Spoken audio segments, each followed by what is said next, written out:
Hello everyone, myself Avinash Madesh या currently pursuing MBBS from PGI Azamgarh. तो आज हम लोग ग्रेविटेशन का क्वेश्चन प्रैक्टिस बाकी था वो हम लोग करने जा रहे हैं। देखो, स्टार्टिंग के जो 20 मिनट होंगे विदाउट फेस वाली वीडियोज होंगी, उसके बाद विथ फेस वाली वीडियोज स्टार्ट हो जाएंगी। ठीक है।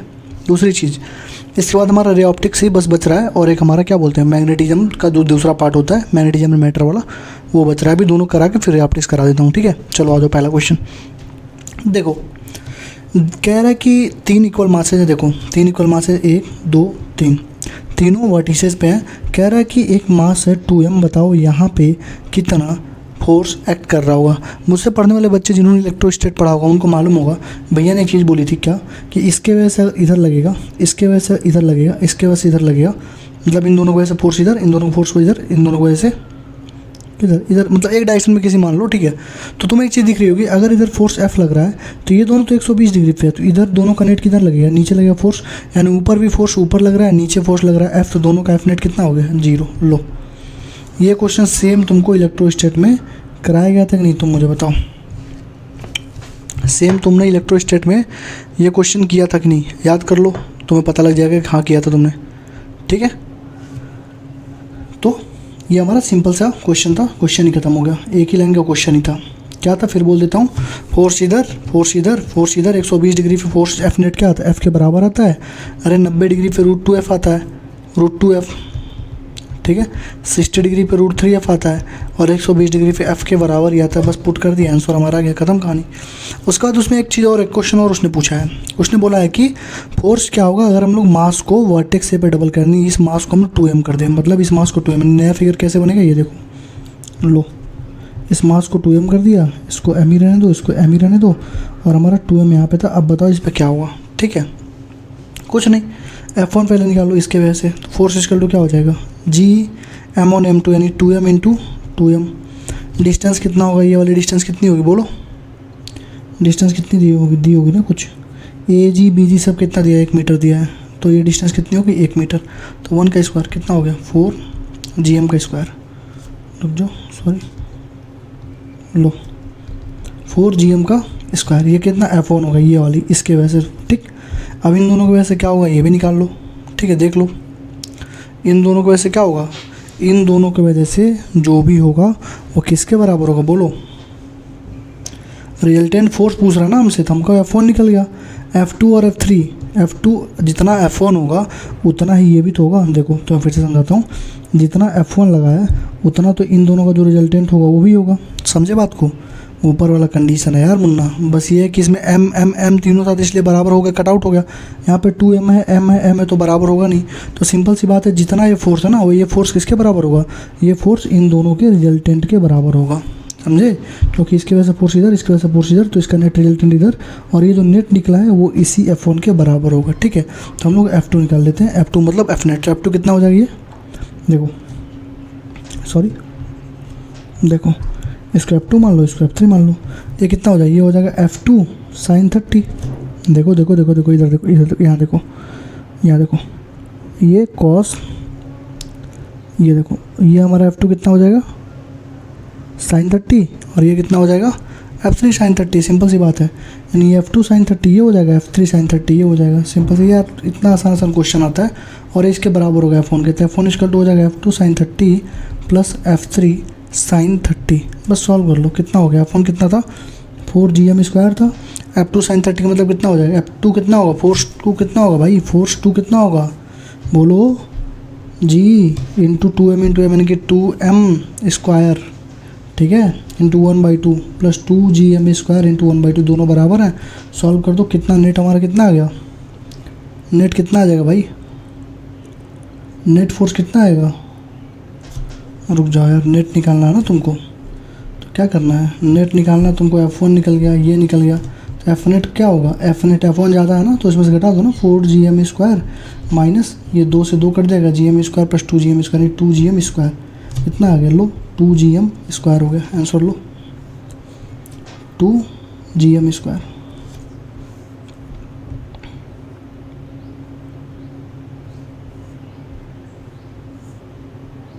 ठीक है ना, देख लो। तो इसमें कुछ था नहीं, पहला वाला तुमने देख लिया होगा, सबसे आसान पहला वाला ही था, क्योंकि सब बराबर थे तो 0 आ गया। पहले इलेक्ट्रोस्टैट में भी करवा चुका हूँ। इस वाले केस में क्या हुआ कि एफ नेट निकालना है, तो एफ नेट हमारा क्या हो जाएगा, एफ नेट हमारा क्या होगा, ये F1 तुम्हारा ऊपर लग रहा है, इन दोनों का रिजल्टेंट नीचे लग रहा है, तो जो ज़्यादा होगा उसमें से घटा देंगे। अभी ऊपर दोनों बराबर था तो 0 आया था, यहाँ पे F1 ज़्यादा है ना, 4gm² है, तो 4gm² में से इसके रिजल्टेंट को घटा देंगे। तो इन दोनों का रिजल्टेंट कितना आया था, F2 sin 30 plus F3 sin 30। Okay, ये वाला एंगल लेंगे ना, ये नीचे वाला। अरे भाई ये तो कॉस वाला है, इधर भी होगा कॉस वाला, ये हमको मतलब ही नहीं, हमको तो इसी से मतलब है ना नीचे वाले से। तो ये अगर साइन cos 30 ये है तो इधर कितना होगा, sin 30 होगा ना, तो F3 sin 30 इधर होगा, और यहाँ से देखोगे तो F2 sin 30 इधर होगा। आई होप कि चीज़ें तुम्हें क्लियर हो गई होंगी। ठीक है, तो पहला क्वेश्चन था, बड़ा क्वेश्चन नहीं है, छोटा सा ही क्वेश्चन था, जिनको बेसिक चीज़ मालूम थी उन्होंने सॉल्व कर दिया होगा। ठीक है, क्वेश्चन नंबर 8.5 देखो कह रहा है the planet Mars has 2 moon, Mars के पास 2 चंद्रमा है, पहले का नाम है फोबोस, दूसरे का नाम है डेलमोस। ठीक है, कह रहा है Phobos has a time period of 7 घंटा 39 मिनट। फोबोस के बाद जो टाइम पीरियड है वो कितना है, 7 घंटा 39 मिनट। कितना है, 7 घंटा 39 मिनट, 7 आवर 39 मिनट, यानी कितना मिनट हुआ टोटल, 7 छः 42, यानी कितना हुआ, 7 छः 42 मतलब 420 प्लस 39, यानी कि 459 मिनट। ठीक है, और रेडियस कितना दिया है, ऑर्बिटल रेडियस 9.4 × 10⁻³ कह रहा है मास ऑफ मार्स बता दो।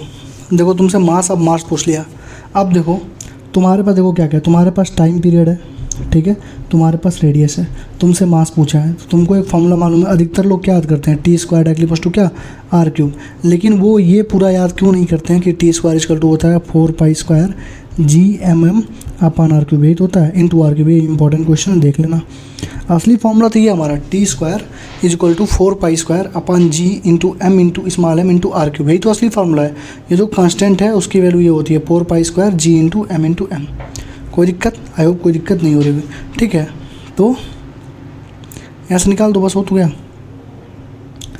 यहाँ से मास कितनी हो जाएगी, देखो 4 × 3.14 का स्क्वायर होता है, पाई का स्क्वायर, R का क्यूब मतलब 9.4 × 10⁻³ का क्यूब। क्यों, क्योंकि ये किलोमीटर में ना 9.4 × 10⁻³ है, इसका क्यूब हमने कर दिया क्योंकि R का क्यूब है, आंसर हमारा किलोमीटर में। ठीक, अपन G का वैल्यू कितना होता है, 6.67 × 10⁻11 टाइम पीरियड का स्क्वायर। तो टाइम पीरियड का स्क्वायर कितना होगा, 459 मिनट है, मिनट को कन्वर्ट करो 60 से सेकंड में, तो इतने का स्क्वायर। ठीक है, ये हमारा m आ जाएगा। ठीक है ना, तो ये हमारा क्या आ गया, मास ऑफ मार्स आ गया। हो तो गया यार, काम खत्म ही कहानी हो गया। ये मास ऑफ मार्स है, ऐसे लिखा है मैंने, मास ऑफ, मतलब ये मास लिखा है ना, GM लिखता हूँ, ये m है। ठीक है, mm नहीं है, m है। ठीक, तो यहाँ से तुम इसको सॉल्व कर लो, अपना आंसर ला दो। मैं आंसर बोल देता हूँ डायरेक्ट, इसका आंसर कितना आएगा, इसका आंसर आएगा 6.48 × 10⁻23 kg। आई होप कि तुम्हें चीज़ें क्लियर हो गई होंगी। मेन दिक्कत ये थी, आधे बच्चे फॉर्मूला क्या याद करते हैं कि T² = R³ होता है, वो बीच का याद ही नहीं करते। अगर कभी तुम सवाल दो, कभी पूछ लिया ना मास, तो तुम अगर मास ही नहीं याद करोगे कि मास का रिलेशन क्या होता है, तो कैसे लगाओ इस क्वेश्चन को। मान लो T² = R³ छोटे छोटे क्वेश्चन के लिए लग जाएगा, लेकिन जो मेन क्वेश्चन है तुम्हारा, ये जो कंसेप्चुअल क्वेश्चन है, उसको कैसे सॉल्व करोगे, तो तुमको पूरा फॉर्मूला याद करना चाहिए। ठीक है, एग्जाम्पल नंबर 8.8 देखो, ध्यान से देखना। कह रहा है 400 किलो का सेटेलाइट है, सर्कुलर ऑर्बिट, रेडियस 2 आ रही है अबाउट द अर्थ। देखो एक सेटेलाइट है, ठीक है, उसकी मास है 400 kg, रेडियस कितना है, 2 × रेडियस ऑफ अर्थ है।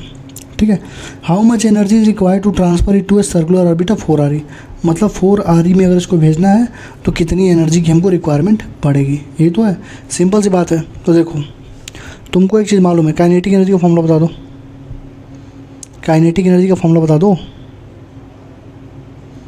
काइनेटिक एनर्जी का फॉर्मूला बता दो यार, क्या होता है, G/m1m2/2R, यही तो होता है काइनेटिक एनर्जी का फॉर्मूला, और ये प्लस में होता है, यही तो होता है काइनेटिक एनर्जी फॉर्मूला। तो हमसे पूछ रहा है पहले कि हाउ मच एनर्जी रिक्वायर्ड, कितना एनर्जी रिक्वायर्ड होगा उसको इस स्टेट से 4 RE में भेजने के लिए, यही तो पूछ रहा है हमसे। चलो ठीक है, कोई दिक्कत नहीं है। देखो यार, तुम्हें एक चीज़ पता होनी चाहिए, पूछो क्या। तुम्हें मैंने जब स्टार्टिंग में तुमने पढ़ा होगा तो मैंने तुम्हें एक चीज़ भी बताई होगी, फॉर्मूला एक मैंने तुम्हें लिखवाया होगा ग्रेविटेशन में, कि कैसे जब एक ऑर्बिट को तुम कैसे दूसरे ऑर्बिट में जाते हो तो उसका फॉर्मूला चेंज हो जाता है, और फॉर्मूला डायरेक्ट हो जाता है कि हम लोग एक ऑर्बिट से मतलब RE से 4 RE में, मतलब जहाँ पे तुमको जाना है वहाँ पे तुमने देखा होगा फॉर्मूला तुम्हारा क्या हो जाता है, चेंज, मतलब डायरेक्ट तुम उसको सॉल्व कर सकते हो। तो फॉर्मूला क्या था वो मैं लिख देता हूँ यहाँ पे। देखो 2 मेथड थे, और PYQ में भी इससे 2-3 बार क्वेश्चन पूछे गए हैं।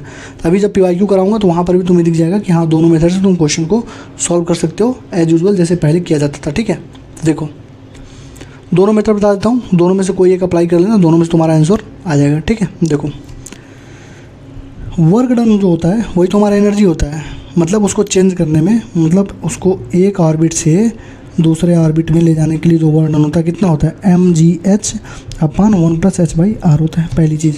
ठीक, मतलब एक हाइट से दूसरे हाइट तक ले जाने में। ठीक है, दूसरा देखो एक फॉर्मूला और तुम लिख सकते हो इसमें क्या कि ऑर्बिट में अगर चेंज हो रहा है, ये हमारा क्या है, हाइट के लिए, क्या मैंने बताया था हाइट के लिए। यहाँ पे देखो ऑर्बिट चेंज हो रहा है, ऑर्बिट मतलब क्या हो रहा है, चेंजिंग द ऑर्बिट, यानी एक ऑर्बिट से दूसरे ऑर्बिट में जा रहे हो, यानी कि पहले आर था 2r या 4r में जा रहा हो, तो उसका फॉर्मूला क्या था, वर्क क्या था, Gmm/2 1/r1 - 1/r2, यही तो था। तो यही लगा दो, कितना जी है 6.67 × 10⁻11 है इंटू m, तो मास कितना दिया 400 सेटेलाइट का। अर्थ का भी तो मास लिखना पड़ेगा तुम्हें, विदाउट अर्थ का मास लेकर कैसे सॉल्व करोगे। तो अर्थ का मास कितना होता है बोलो, अर्थ का मास कितना होता है 6 × 10⁻24 के अराउंड होता है ना, अपन 2 1/2r 2r - 1/4r। ठीक है, रेडियस ऑफ अर्थ भी हम पुट कर देंगे उसको, ये कट जाएगा 2 से 3 बार में, तो 4 × 3 = 1200, तो 1200 × 6.67 इंटू 10⁻24 × 10⁻11 गुड़े 1/2r 1/4r 4r हो जाएगा, ये कटेगा कितना 2 - यानी कि 1/4r हो जाएगा। ठीक है ना, 1/2 है -1/4 है, 4 का 4 हो जाएगा, 2 के 2 × 4 2 - 1/4 1/4r। और रेडियस ऑफ अर्थ तुमको मालूम है कितना होता है, बोलो बोलो बोलो रेडियस ऑफ अर्थ कितना होता है, तो 1200 × 6.6 × 10⁻24 × 10⁻11 इंटू 1/4 रेडियस ऑफ अर्थ कितना होता है 6.4 × 10⁻6 होता है। तो 6.6 को 6.4 से काट सकते हो डायरेक्ट। ठीक है, और इसको काट सकते हो कितने 10⁻18 बार में कटेगा। ठीक है, और ये कितना हो जाएगा 10⁻7 हो जाएगा, और ये 4 है, यानी कि 300 × 10⁻7। तो ये तो हमारा वर्क डन आ रहा है 300 × 10⁻7 एनर्जी रिक्वायर्ड ना, ये तो वर्क डन आ रहा है इतना, मतलब तुम वर्क डन निकाल सकते हो। ठीक है, दूसरा मेथड मैंने लगा दिया, यहाँ से तुम एनर्जी निकाल सकते हो। ठीक है, दूसरी चीज़ देखो, हमसे पूछ रहा है कि काइनेटिक एनर्जी पोटेंशियल एनर्जी क्या, अगर तुमसे वर्क डन पूछा, मैंने वर्क डन निकाल दिया। ठीक है, अगर तुमसे वर्क डन पूछेगा तो तुम ये लगा देना। ठीक है, ये वाले फॉर्मूले लगा देना वर्क डन के लिए। दूसरी चीज़, अगर तुमसे इनिशियल हाइट से फाइनल हाइट मतलब कह रहा है 2r के बराबर 4r के बराबर चला गया, तो तुम ये वाला फॉर्मूला लगाओगे, 2 फॉर्मूला हुआ। तीसरा देखो इस क्वेश्चन में क्या पूछ रहा है, मैंने वर्क डन निकाल दिया, एक्स्ट्रा मैंने तुम्हें बता दिया। इसमें देखो तुमसे काइनेटिक एनर्जी पोटेंशियल एनर्जी पूछ रहा है, तो काइनेटिक एनर्जी फॉर्मूला कितना होता है Gm1/2 × r। तो पहले पुट कर लो, कितना हो जाएगा देखो, ये हो जाएगा तुम्हारा 6.6। ठीक है, ये 6.6 हो जाएगा, और आगे से हाँ ठीक है 6.6 हो जाएगा, इधर से 6.6 × 10⁻4। देखो वर्क डन Gmm/2, तो 1/2 - 1/4 Gm/r, वर्क डन कितना होगा 300 × 10⁻7। अगर 2 कर दूँ तो 150 × 10⁻9, वर्क डन तो इतना होगा नहीं। तो काइनेटिक एनर्जी निकालना ना इसमें, डायरेक्टली काइनेटिक एनर्जी कैसे निकालो, कौन सा फॉर्मूला लगाते हैं। देखो थोड़ा सा रुक जाओ ना, टाइम लग रहा है मुझे, क्योंकि अभी पहली बार तुम लोग के साथ ही सॉल्व कर रहा हूँ। ठीक है, आंसर कुछ नहीं रखा हूँ इसका। तो अगर मान लो एनर्जी पूछ रहा है तो सीधे हम लोग एनर्जी के लिए तो लगा सकते हैं, 2r हो जाता है, 4r हो जाएगा।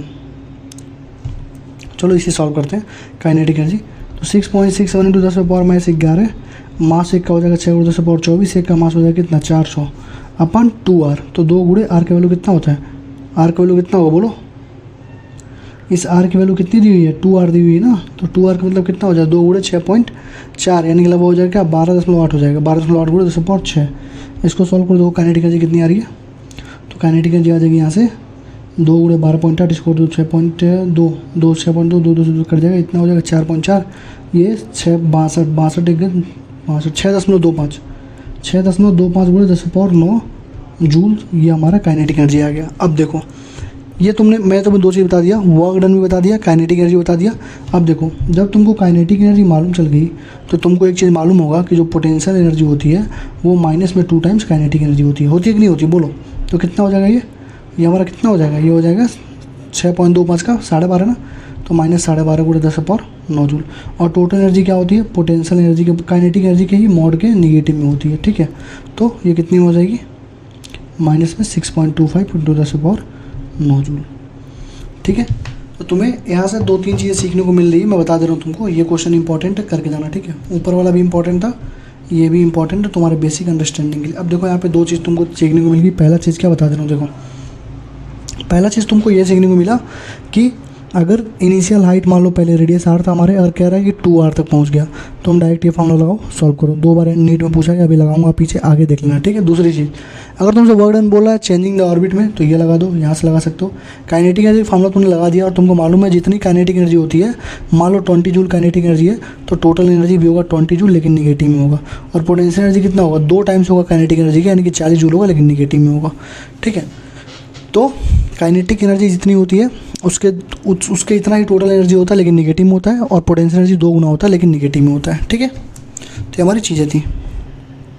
चलो आगे बढ़ो। देखो कह रहा है कि एक कॉमेट है जो सन के चारों ओर चक्कर लगा रहा है। देखो इस सन के चारों तरफ एक कॉमेट मान लो चक्कर लगा रहा है। Does the comet have a constant linear speed, क्या कॉमेट की लीनियर स्पीड कांस्टेंट रहेगी? नहीं रहेगी भाई, हमेशा याद रखना। ऑर्बिटल जब घूमता है, मतलब सर्कुलर पाथ में और इलिप्टिकल पाथ में कुछ घूमता है, तो एंगुलर मोमेंटम कंजर्व होता है। क्या होता है? एंगुलर मोमेंटम कंजर्व होता है। तो क्या उसकी स्पीड कांस्टेंट रहेगी? नहीं कांस्टेंट रहेगी। अगर मान लो वो थोड़ा पास आएगा ना, देखो जहाँ पे ऐसे होता है ना, इलिप्टिकल ऐसे होता है, ठीक है। तो जहाँ पे वो जो देखो वेलोसिटी जो होती है इनवर्सली प्रोपोर्शनल टू रेडियस होती है, जहाँ पे वो पास आएगा ना, जैसे मान लो यहाँ पे पास आ गया तो उसकी वेलोसिटी यहाँ पे बढ़ जाएगी। दूर जाएगा तो उसकी वेलोसिटी क्या हो जाएगी? कम हो जाएगी। समझ रहे हो? तो इसलिए जो लीनियर स्पीड होगी वो कांस्टेंट नहीं होगी। तो ये पहला गलत है, ठीक। दूसरा, एंगुलर स्पीड। एंगुलर स्पीड बताओ क्या कांस्टेंट होगी? एंगुलर स्पीड क्या कांस्टेंट होगी? नहीं होगी भाई, क्योंकि एंगुलर स्पीड क्या होती है? ओमेगा से दिखाते हैं ना उसको। तो एंगुलर स्पीड कैसे कांस्टेंट होगी? क्योंकि आर चेंज हो रहा है ना। देखो एंगुलर मोमेंटम होता है m⍵²r, आर चेंज हो रहा है ना बार बार। आर देखो तुम यहाँ पे थे तो आर कम था, यहाँ पे थे आर ज़्यादा हो गया, तो आर कम बेसी हो रहा है, इसके वजह से एंगुलर स्पीड कभी कांस्टेंट नहीं होगी, ये भी कांस्टेंट नहीं होगी। एंगुलर मोमेंटम कांस्टेंट होना ही होना है। तुमको मालूम ही है कि इलिप्टिकल ऑर्बिट में जब कोई चीज़ घूमती है तो एंगुलर मोमेंटम कंजर्व होता है। क्यों? क्योंकि टॉर्क हमारा क्या होता है? कांस्टेंट होता है। क्या होता है? टॉर्क हमारा कांस्टेंट होता है। टॉर्क मतलब torque constant in the sense क्या बोलते हैं इसको? कोई भी एक्सटर्नल टॉर्क नहीं लगता है, यानी कि नो एक्सटर्नल टॉर्क। तो ये सही है। तीसरा, काइनेटिक एनर्जी। देखो जब स्पीड ही नहीं कांस्टेंट है तो काइनेटिक एनर्जी कैसे कांस्टेंट होगी? ये भी गलत होगी। हाफ mv² होती है। पोटेंशियल एनर्जी बताओ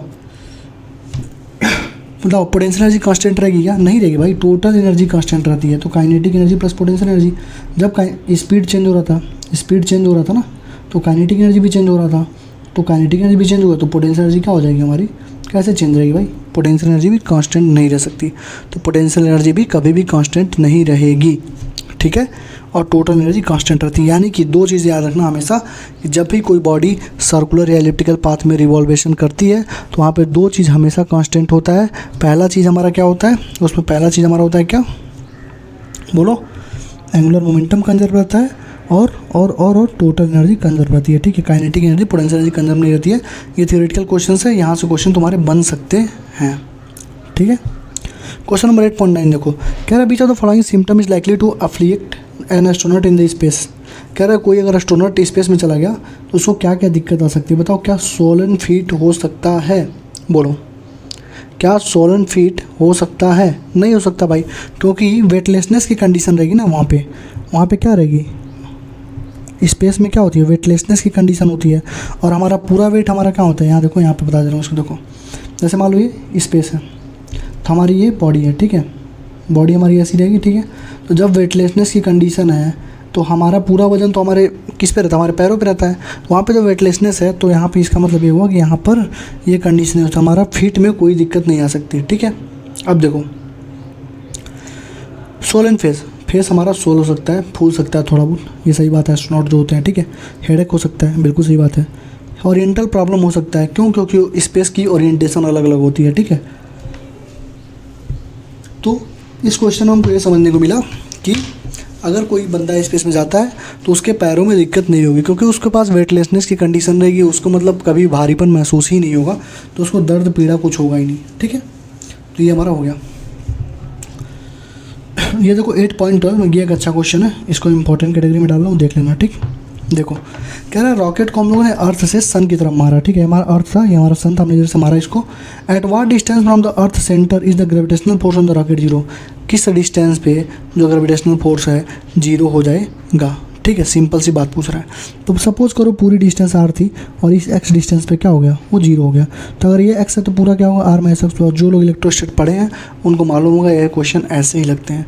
तो क्या हो जाएगा जी एम एम अपान क्या हो जाएगा एक्स स्क्वायर इक्वल टू क्या G M M upon R minus X square. यही तो होगा, दोनों बराबर जिस पॉइंट पे हो जाएंगे उसी पॉइंट पे तो जीरो हो जाएगा। सिंपल सी बात है, जी से जी काट दो, एम से एम काट दो, कैपिटल नहीं है स्मॉल एम है ना, ये रॉकेट है ना, ये सॉरी रुक जाओ, जी एम एम आर अपन एक्स स्क्वायर। ठीक है, ये एम आर से एम आर को काट दो और ये स्मॉल एम बचेगा ना, रुक जाओ यार, देखो G M into M R लिख सकते हो इसको G M into M R upon R minus X का स्क्वायर, और ये हमारा क्या हो जाएगा एक्स का स्क्वायर। सिंपल सी बात है, जी से जी काट दो, एम आर से एम आर काट दो, ये बच जाएगा। तो यहाँ से क्या हो जाएगा आर माइनस एक्स ऊपर चला जाएगा, तो आर माइनस एक्स का स्क्वायर अपन एक्स का स्क्वायर इसको तो क्या हो जाएगा एम अपन एम, यानी कि एम कितना दिया है 2 × 10⁻, कितना दिया है 30। मास ऑप्शन यही तो दिया है 2 × 10⁻30। ये देखो मास ऑप्शन है ये, ठीक है 2 × 10⁻30 और स्मॉल एम कितना है, मास ऑप्शन कितना है 6 × 10⁻24। इसको सॉल्व करो कितना आएगा, ये हो जाएगा 3, यानी कि 10⁻6/3 किसके बराबर होगा ये R minus X upon X के होल स्क्वायर के बराबर।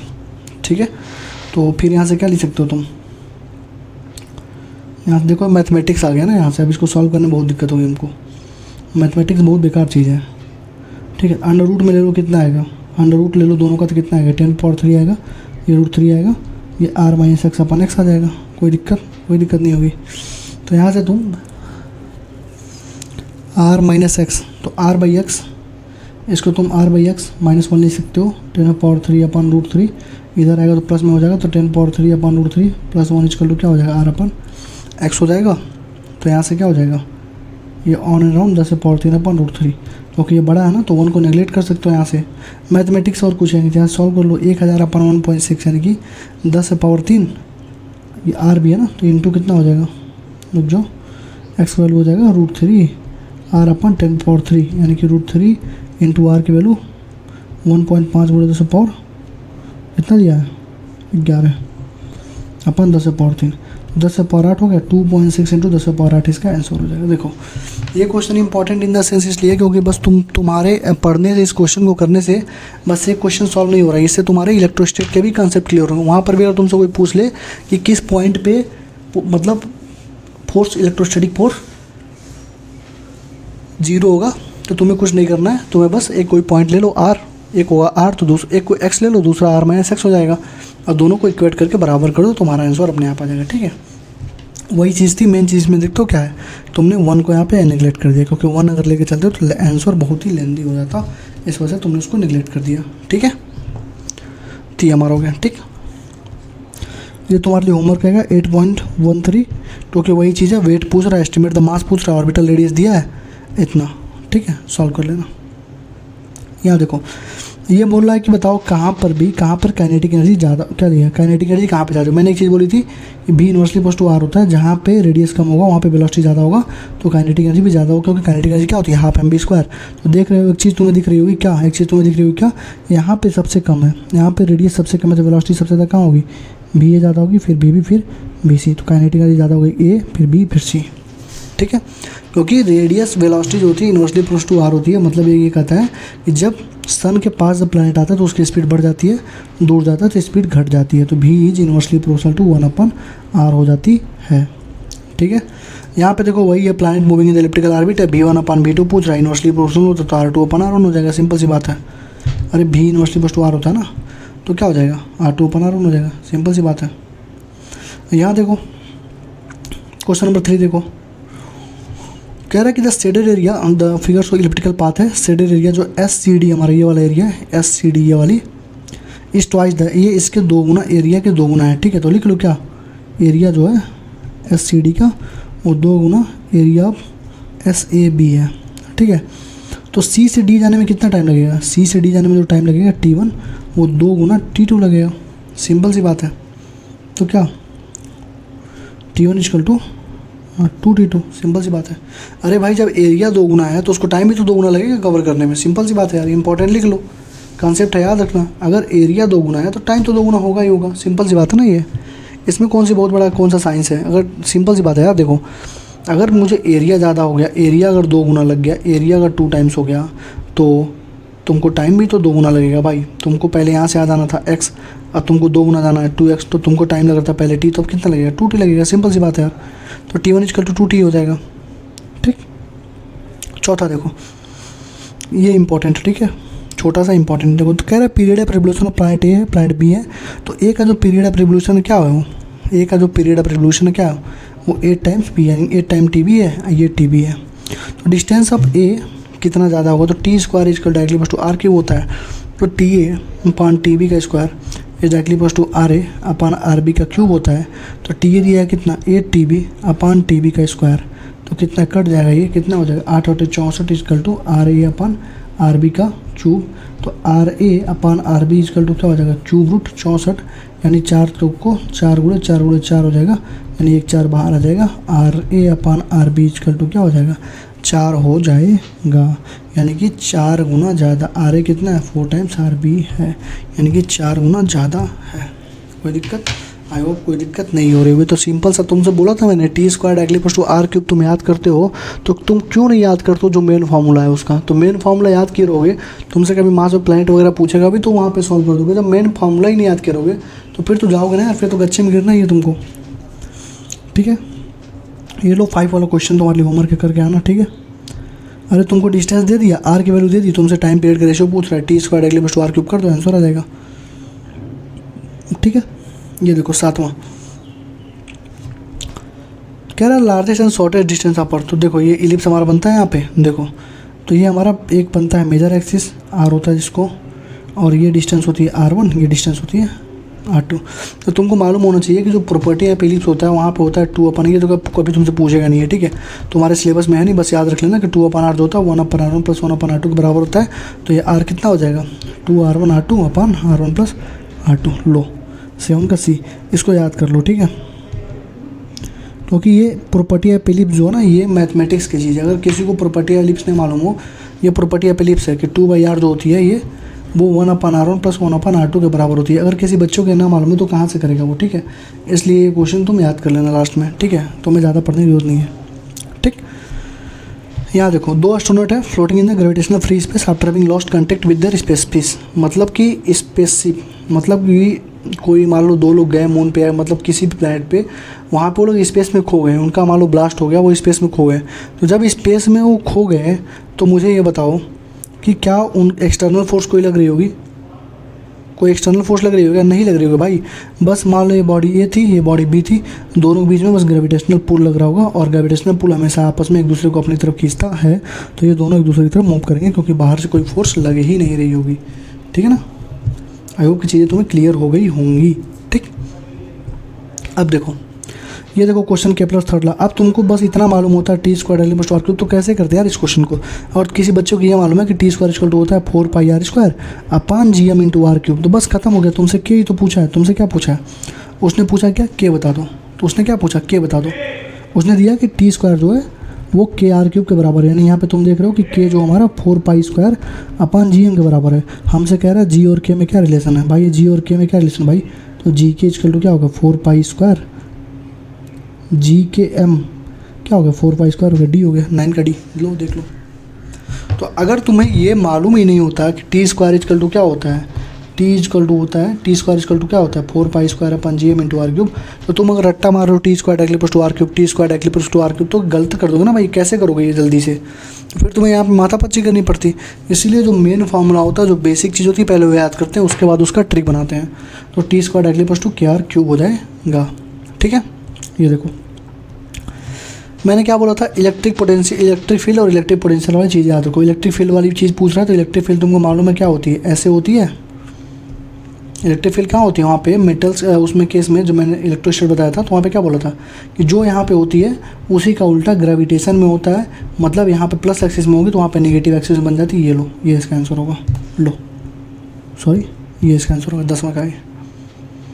ठीक है, समझ रहे हो ना, क्योंकि सेंटर पे, जैसे वहाँ पे सेंटर पे क्या हो रहा था, जीरो हो रहा था इलेक्ट्रिक फील्ड, तो यहाँ पे भी ग्रेविटेशनल फील्ड जो होगा सेंटर पे जीरो होगा। ठीक है, क्योंकि आर जीरो है, आर की वैल्यू जीरो, तो ग्रेविटेशनल फील्ड जीरो। और बाहर क्या होता है, वहाँ पे बाहर इसका बाहर होता था के क्यू बाई आर स्क्वायर, यहाँ पे क्या होगा माइनस में G M upon R square, यही तो होता है ग्रेविटेशनल फील्ड बाहर। और वहाँ पे सरफेस पे होता था के क्यू बाई आर स्क्वायर, तो यहाँ पे क्या होगा माइनस में G M by R square, बस। तो इसका ग्राफ बन गया हमारा 10 का ये। ठीक, 11 का देखो, बीच ऑफ द फ्लाइंग रिप्रेजेंट, देखो thin spherical shell, thin spherical shell मतलब होलो, और होलो मैंने क्या बोला था, होलो मैंने क्या बोला था, अंदर क्या होता है इलेक्ट्रिक फील्ड, अंदर इलेक्ट्रिक फील्ड क्या होती थी, जीरो होती थी ना, होलो वाले, होलो के अंदर इलेक्ट्रिक फील्ड जीरो होती थी। तो यहाँ पर भी ग्रेविटेशनल फील्ड क्या होगी, अंदर जीरो होगी, इलेक्ट्रिक फील्ड जीरो थी वहाँ पे, तो ग्रेविटेशनल फील्ड भी यहाँ पे जीरो होना ही होना है। तो अंदर वाले जीरो, ये सब गलत हो गया, बी हमारा सही हो गया। क्योंकि देखो यहाँ से यहाँ तक जीरो है, आर पे मैक्सिमम होती है, फिर ऐसे उल्टा निकलती है। ये सारी चीज़ें तुम्हें पहले ही बताई जा चुकी हैं ग्रेविटेशन में, तो एक मैं बोल दे रहा हूँ इंपॉर्टेंट है, इसको देख लेना, बाकी तुम समझ जाओगे खुद ही। ठीक, आ जाओ। कह रहा 2 स्फीयर्स हैं जिसका मास एक का m है, एक का m है, ग्रेविटेशनल फोर्स दोनों के बीच का F है। अब कह रहा है अगर हमने उसमें लिक्विड डाल दिया, हमने उसमें लिक्विड डाल दिया, तो बताओ अब क्या हो जाएगा। तो भैया ग्रेविटेशनल फोर्स डिपेंड ही नहीं करता किसी मीडियम पे। अगर यही इलेक्ट्रोस्टैटिक फोर्स होता तो ये डिपेंड करता, ये चेंज हो जाता। ठीक है, इलेक्ट्रोस्टैटिक फोर्स डिपेंड करता है, इलेक्ट्रोस्टैटिक फोर्स हो जाता 1/4 पाई एप्सिलॉन नॉट K हो जाता, Q1 Q2 अपन R स्क्वायर। लेकिन ग्रेविटेशनल फोर्स डिपेंड नहीं करता है, ग्रेविटेशनल फोर्स डिपेंड नहीं करता है। ठीक है, तो ये हो गया 13। देखो ग्रेविटेशनल फोर्स कन्वेक्शन के लिए रिक्वायर्ड होता है, ये तो मैं तुम्हें पहले ही बता चुका हूँ थर्मल प्रॉपर्टी में। ठीक है, ये देखो क्वेश्चन नंबर 15 देखो, ये भी जब तुम पढ़ोगे ना, जब तुम फॉर्मूले की सीट खोलोगे ग्रेविटेशन वाले, जब तुम फॉर्मूले की सीट खोलोगे तो ऊपर जब सबसे पहले मैं जहाँ पे ग्रेविटेशन बोर्ड, जहाँ पे मैंने तुम्हें ग्रेविटेशन पढ़ाया है, तो वहाँ पर मैंने तुम्हें 2-3 फॉर्मूले लिखवाया। पहला फॉर्मूला मैंने लिखवाया होगा कि रोटेशन 2 मासेस का, फिर 3 मासेस का, फिर 4 मासेस का मैं लिखवाया था ना, 2 मासेस का और 3 मासेस का मैंने लिखवाया होगा। तो पूछता है कि यहाँ पे स्पीड क्या हो जाएगी दोनों पार्टिकल की, तो भैया स्पीड क्या हो जाएगी बताओ, या तो वहाँ से देख के लिख लेना, या तो लो मैं फिर से सॉल्व करा देता हूँ, लो और ट्राई करने के लिख लेना अच्छा रहेगा, फिर मैं सॉल्व करा देता हूँ। देखो m है, रेडियस r था। ठीक है, रेडियस r था ना, तो r ये था, दोनों 2r हो गया। तो g कितना, फोर्स कितना लग गया, g m² अपन 4r स्क्वायर। ये किसके बराबर होगा, सेंटीपिटल फोर्स के बराबर, m² अपन r, तो b स्क्वायर क्या हो जाएगा यहाँ से, जी एम अपन m से m कट गया ना, जी एम अपन 4r। तो वेलोसिटी कितनी होगी 1/2 रूट में जी एम अपन r, ये हमारा हो जाएगा। वेलोसिटी कितनी होगी 1/2 रूट में जी एम बाई आर, ये हमारा हो गया। तो कितना हो गया 1। ये इंपॉर्टेंट क्वेश्चन देख लेना, या तो तुम डायरेक्ट वहाँ से कर सकते थे जो मैंने कराया था, या तो फिर यहाँ से कर सकते हो जो अभी मैं करा रहा हूँ। ठीक है, दोनों से कहीं से भी कर सकते हो, दोनों एकदम तुम्हारे मतलब अच्छे क्वेश्चन है, आते ही आते हैं। तो तुम यहाँ से कर सकते हो कि जो ग्रेविटेशन फोर्स होता है वो किसके बराबर होगा, वो हमारा mv²/r के बराबर होगा, सेंटीमीटर फोर्स के बराबर करके तुम इसको सॉल्व कर सकते हो। ठीक है, अब देखो, अब कह रहा है कि अगर फोर्स हमारा, ग्रेविटेशनल फोर्स हमारा अगर 1/r² के प्रोपोर्शनल ना होके अब 1/r के प्रोपोर्शनल हो जाए, तो हमारा क्या क्या इफ़ेक्ट आएगा।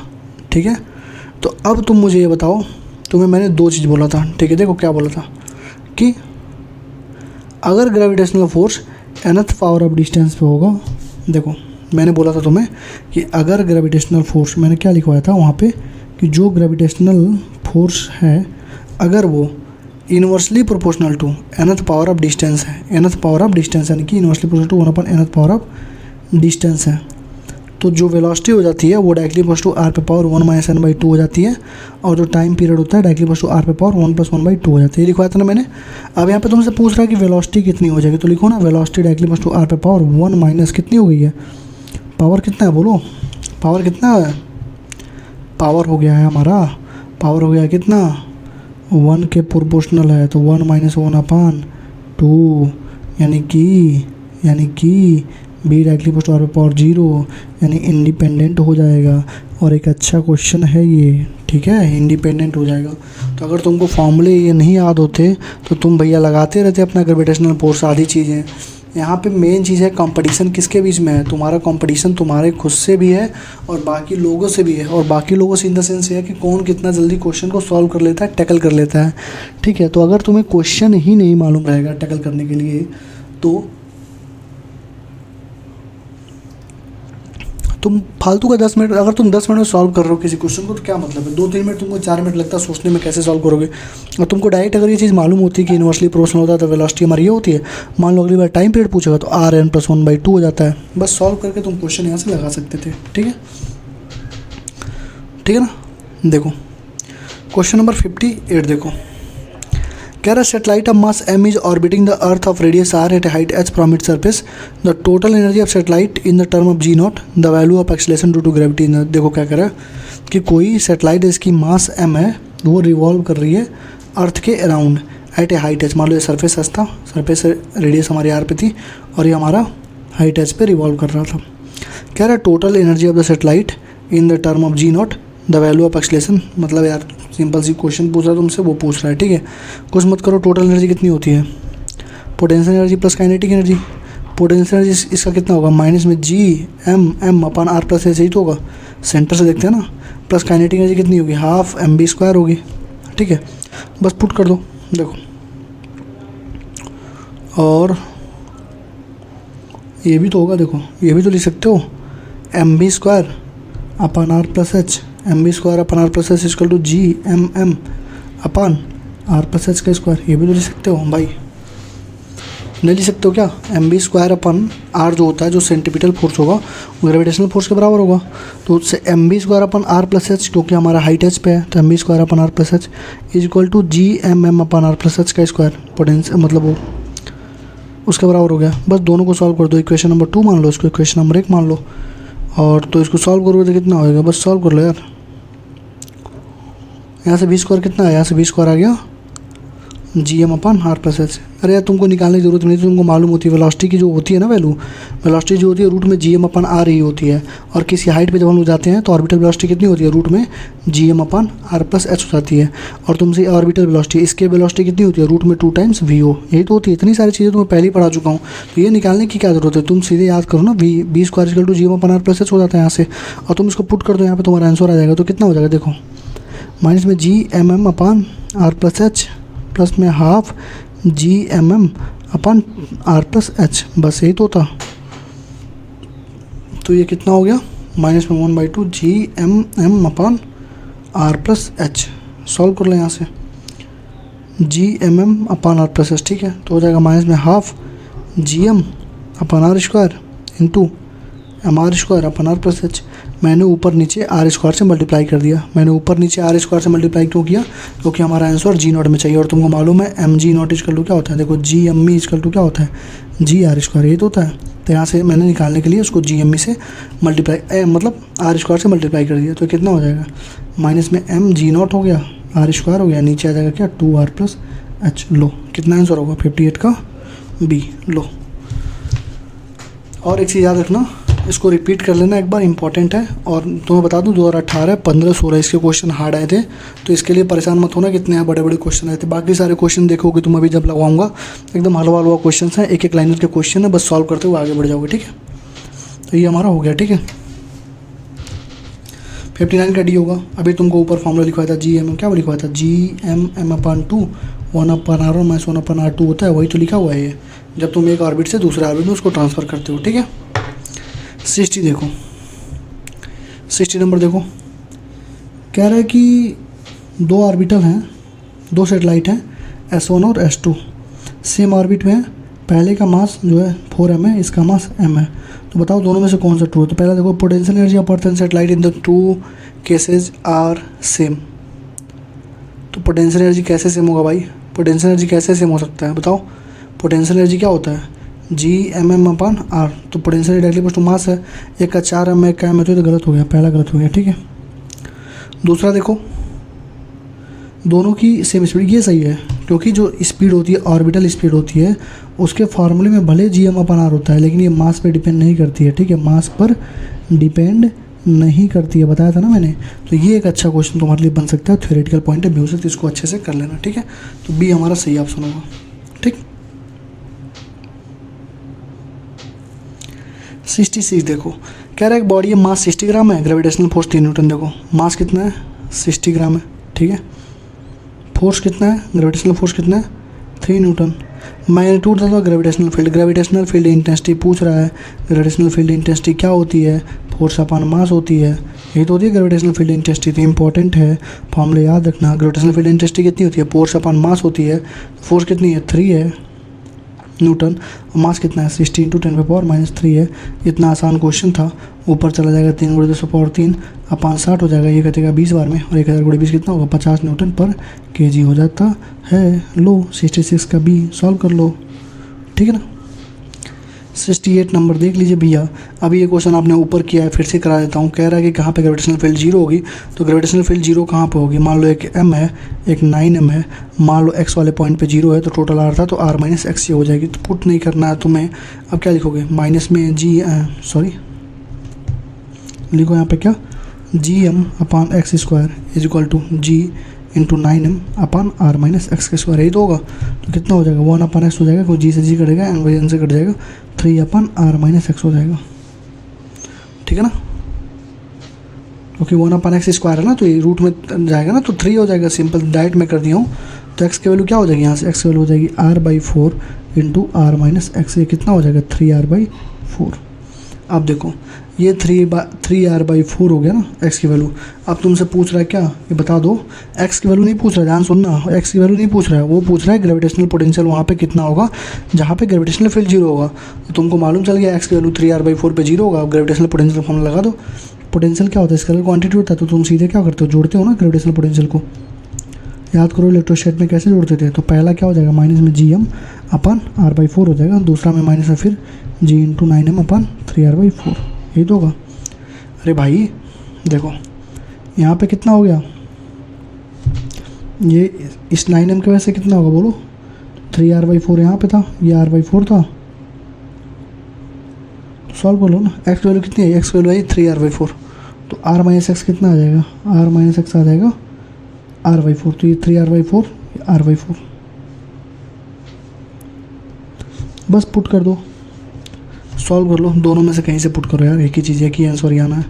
जो लोग यार पहले से पढ़े उनको पता ही होगा कैसे करते हैं, ठीक है। तो कितना हो गया, r नीचे जाएगा, 16 ऊपर जाएगा, तो माइनस में 16 gm/r हो जाएगा इसका आंसर। लो बी।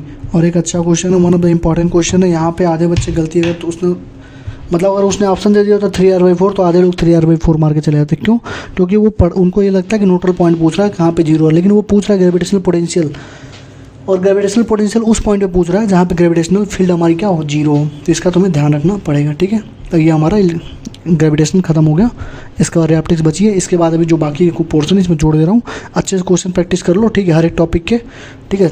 मुझसे थोड़ी सी यार लेट हो गई, उसके लिए सॉरी, ठीक है, लेकिन जानबूझ के मैंने लेट नहीं किया, ठीक है।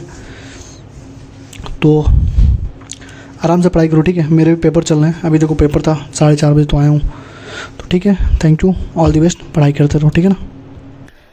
देखो इसके वेलोसिटी क्वेश्चन आ गए। कह रहे हैं इसके वेलोसिटी, एक अर्थ है एक प्लैनेट है, दोनों का रेशियो बता दो v/vp का। इसका मास m है, इसका डेंसिटी m था, इसका मास इसका भी मास नहीं दिया, इसका डेंसिटी दिया 2 ρ, इसका रेडियस दिया 2r। मैंने तुम्हें बताया था इसके वेलोसिटी का फॉर्मूला क्या होता है, 8/3 पाई ρ g r²। लेकिन तुम्हें डायरेक्ट मैंने तुरंत बोला था कि जो इसके वेलोसिटी होती है वो डायरेक्टली वस्तु किसकी होती है, रूट में ρ × r की, क्योंकि r बाहर निकल जाती है। तो आज तुम्हें दिख रहा होगा v/vp जब करोगे तो ρ1/ρ2 रूट में रहेंगे और r1/r2 बाहर रहेंगे। तो ρ1 कितना बताओ, 1 ρ है, ये 2 ρ है, और ये 1/2 है। ये कट जाएगा क्या, 1/√2, 1/2√2। ये आंसर होगा 38 का डी, 38 का डी। कुछ किया नहीं हो यार, तुम्हें पहले ही बता चुका था कि यहाँ से ये सारा कांस्टेंट होता है, असल में जी भी कांस्टेंट निकल जाएगा, रो रूट में रह जाएगा, आर ई का स्क्वायर रूट से बाहर निकलेगा तो आर ही होगा, तो रूट में रो इंटू आर, तो रो 1/√2 आर 1/√2, सिंपल मैथ बस लगा दिया, रेशियो निकाल दिया 1/√2। कह रहा है एक ब्लैक होल का फॉर्मेशन हुआ जिसका ग्रेविटेशनल फील्ड इतना स्ट्रांग है कि लाइट भी उससे एस्केप नहीं कर पा रही है, लाइट आ गई ना। कह रहा है कितना रेडियस होना चाहिए अर्थ का कि उसका ब्लैक होल बन जाए। इंपॉर्टेंट देखो क्वेश्चन कितना घुमाया है, कोई भी चीज़ ब्लैक होल बन जाए कितना रेडियस होनी चाहिए, इसके वेलोसिटी के बराबर कर दो, बात ही खत्म। रूट में 2gm/r, इसका आंसर डायरेक्ट लिख दे रहा हूँ, तुम सॉल्व कर लेना, लेंथ इक्वेशन बढ़ेगा 39 का, कहाँ भी 10⁻⁻² कर लोगे ना भाई, क्या करना है अब। इसके वेलोसिटी रूट 2gm/r कर दो, यही हमारा स्पीड ऑफ लाइट होगा। देखो यहाँ पे even light can not escape, light आ गया तो कहीं ना कहीं तुमको क्वेश्चन में उसका लाइट का स्पीड तुम्हें यूज करना ही पड़ेगा, क्योंकि वेलोसिटी निकालनी, वेलोसिटी दी नहीं हुई थी, उसका स्पीड यूज करना पड़ेगा। देखो क्वेश्चन क्या कह रहा है, थोड़ा सा थक गया हूँ मैं।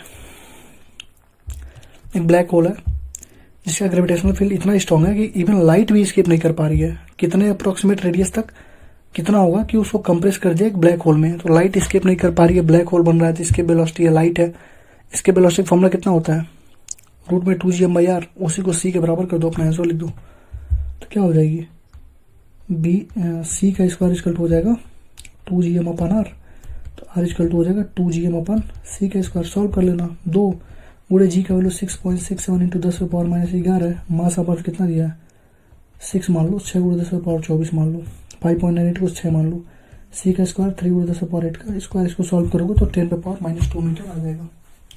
ठीक, कैलकुलेशन है, कैलकुलेशन तो कर सकते हो यार, इंपॉर्टेंट है, देख लेना ना, होमवर्क नहीं दे रहा हूँ, उसको इंपॉर्टेंट है, कर लेना। ठीक, ये मास डेंसिटी वाला भी करवाया हूँ, होमवर्क ले लो, तुरंत अभी करवाया हूँ ना। कि देखो कह रहा है कि मास है, रेस्ट पे है, क्वेश्चन नंबर 41 है, कह रहा है mass is kept at rest at height 3r पे रेस्ट पे है वो।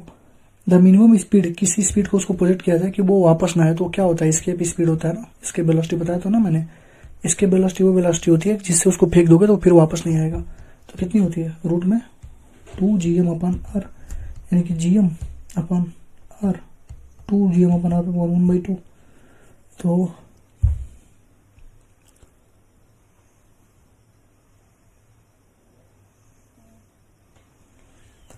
टू GM हो गई ना, 41 का आंसर कितना दिया है, gm/2r क्यों दिया भाई,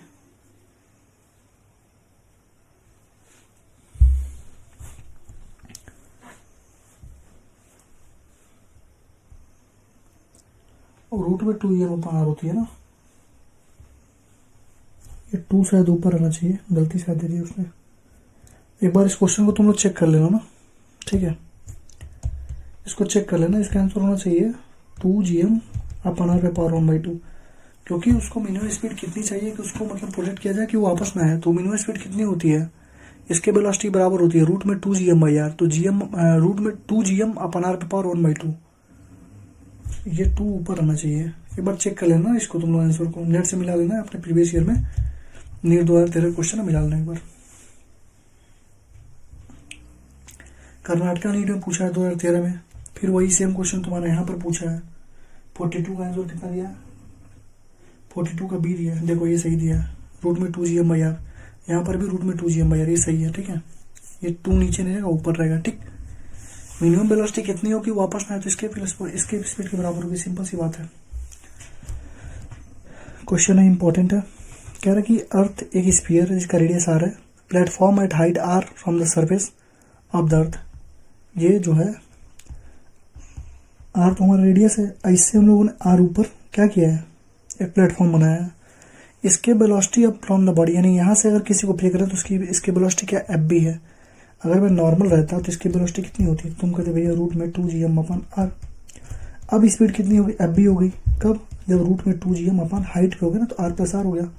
अरे इसके वेलोसिटी का जनरल फॉर्मूला क्या होता है, रूट में 2gm/r+h होता है ना, कितने हाइट पे है, तो r हाइट पे देख रहे हो ना, हाइट r पे रखा है, तो r+r 2r हो गया, बस डिवाइड कर दो, तो 1/f इक्वल टू कितना हो गया, एफ ई का वैल्यू पूछा है, रूट में 2gm खत्म हो जाएगा, ये ऊपर ये रूट में 2 बचेगा, एफ इक्वल टू क्या 1/√2 बचेगा, और क्या 43 का सी, 43 का सी समझ रहे हो ना कैसे किया हूँ। नॉर्मल हमारा रूट में 2gm/r होगा। अब कह रहा है कि हमने हाइट h पे गए, हाइट h मतलब क्या, r दिया है कि हम लोग r हाइट पे गए, तो वहाँ पे हमारा f भी हो गया। तो r हाइट पे जाने पे क्या होता है तुम्हें भी मालूम है, √2gm/r प्लस h। तो r प्लस h के जगह r रखो, r प्लस r 2r हो गया। सिंपल सी बात, सॉल्व कर दो। 44 वही सेम क्वेश्चन है, तुम्हें फिर से लगाना है होमवर्क के लिए। 45 भी सेम है, रेडियस दे दिया 1/4 दे दिया, तो रेडियस जब 1/4 दे दिया तो लगा लो, सिंपल सी बात है। फॉर्मूला तो मालूम, रूट में 2gm/r, उससे सॉल्व कर लो। ये भी होमवर्क है तुम्हारे लिए। 47 नंबर देखो, कह रहा है इसके वेलोसिटी पे बॉडी ऑफ द मास, इसके वेलोसिटी कह रहा है 11.2 है। अगर अर्थ के मास को हमने 2m कर दिया और रेडियस को हमने r/2 कर दिया तो क्या होगा। तो हमको इसके वेलोसिटी फॉर्मूला मालूम था क्या, रूट में 2gm/r। अब v डैश कितना होगा, रूट में 2g इंटू 2m अपन r/2, ये तो होगा। अरे दो मास है, r/2 हो गया, तो ये कितना हो जाएगा टोटल, रूट में 2gm अपन r into 2g into 2m, ये भी दो ऊपर चला जाएगा इंटू 2, और ये r चला जाएगा किसमें, r ऊपर चला जाएगा। बस कट आउट कर दो। 2gmr 1/4 रूट में 1/2 हो जाएगा, यानी VE upon VE dash equal to 1/2, VE dash equal to क्या हो जाएगा 2 इंटू VE, यानी 2 गुणे 11.2 कितना हो 22.447 का है। अब इससे आसान क्वेश्चन तुम क्या करोगे यार, क्या करोगे बताओ। 48 देखो, कह रहा है 11.2 था, हमने इसको 45 डिग्री एंगल पे कहा, अभी भी 11.2 रहेगा। एंगल ऑफ पोजीशन पे डिपेंड नहीं करता, मास ऑफ बॉडी पे डिपेंड नहीं करता, बट मास ऑफ प्लांट पे डिपेंड करता है, इसका ध्यान रखना ठीक। ये बताओ 60 डिग्री फेंकेगा फिर से सेम रहेगा, क्या फर्क पड़ता है। कह रहा भी है, अब रेडियस 4 टाइम्स हो गया, सेम मास डेंसिटी है, 4 टाइम्स रेडियस हो गया, बस रूट में 2gm/r inversely plus 2r। Solve करो यार, क्या दिक्कत है। देखो कह रहा है कि अगर मास को प्रोजेक्ट किया गया विद वेलोसिटी, देखो दो एक क्वेश्चन फिर से है, दो क्वेश्चन आ गए ना, भी के भी यानी कि इसके वेलोसिटी के k टाइम्स। तो मैंने तुम्हें एक चीज़ बताई थी, एक चीज़ क्या बताई थी, अगर n टाइम्स भी फेंकोगे, दो केस मैंने तुम्हें बताया था कि वेलोसिटी कितनी होगी, और नहीं जब n टाइम्स भी फेंक दोगे तो वो इंटरस्टेलर स्पेस में चली जाएगी, बोला था ना मैंने, देख लो यहाँ पे, जब n की वैल्यू ग्रेटर देन 1 होगी, यानी कि गिवन स्पीड अपन स्केप स्पीड, n की वैल्यू ग्रेटर देन 1 होगी। देखो ऊपर में तुम्हें दिखा देता हूँ फिर से एक बार, कोई दिक्कत ना रह जाए, हर एक क्वेश्चन करवा चुका हूँ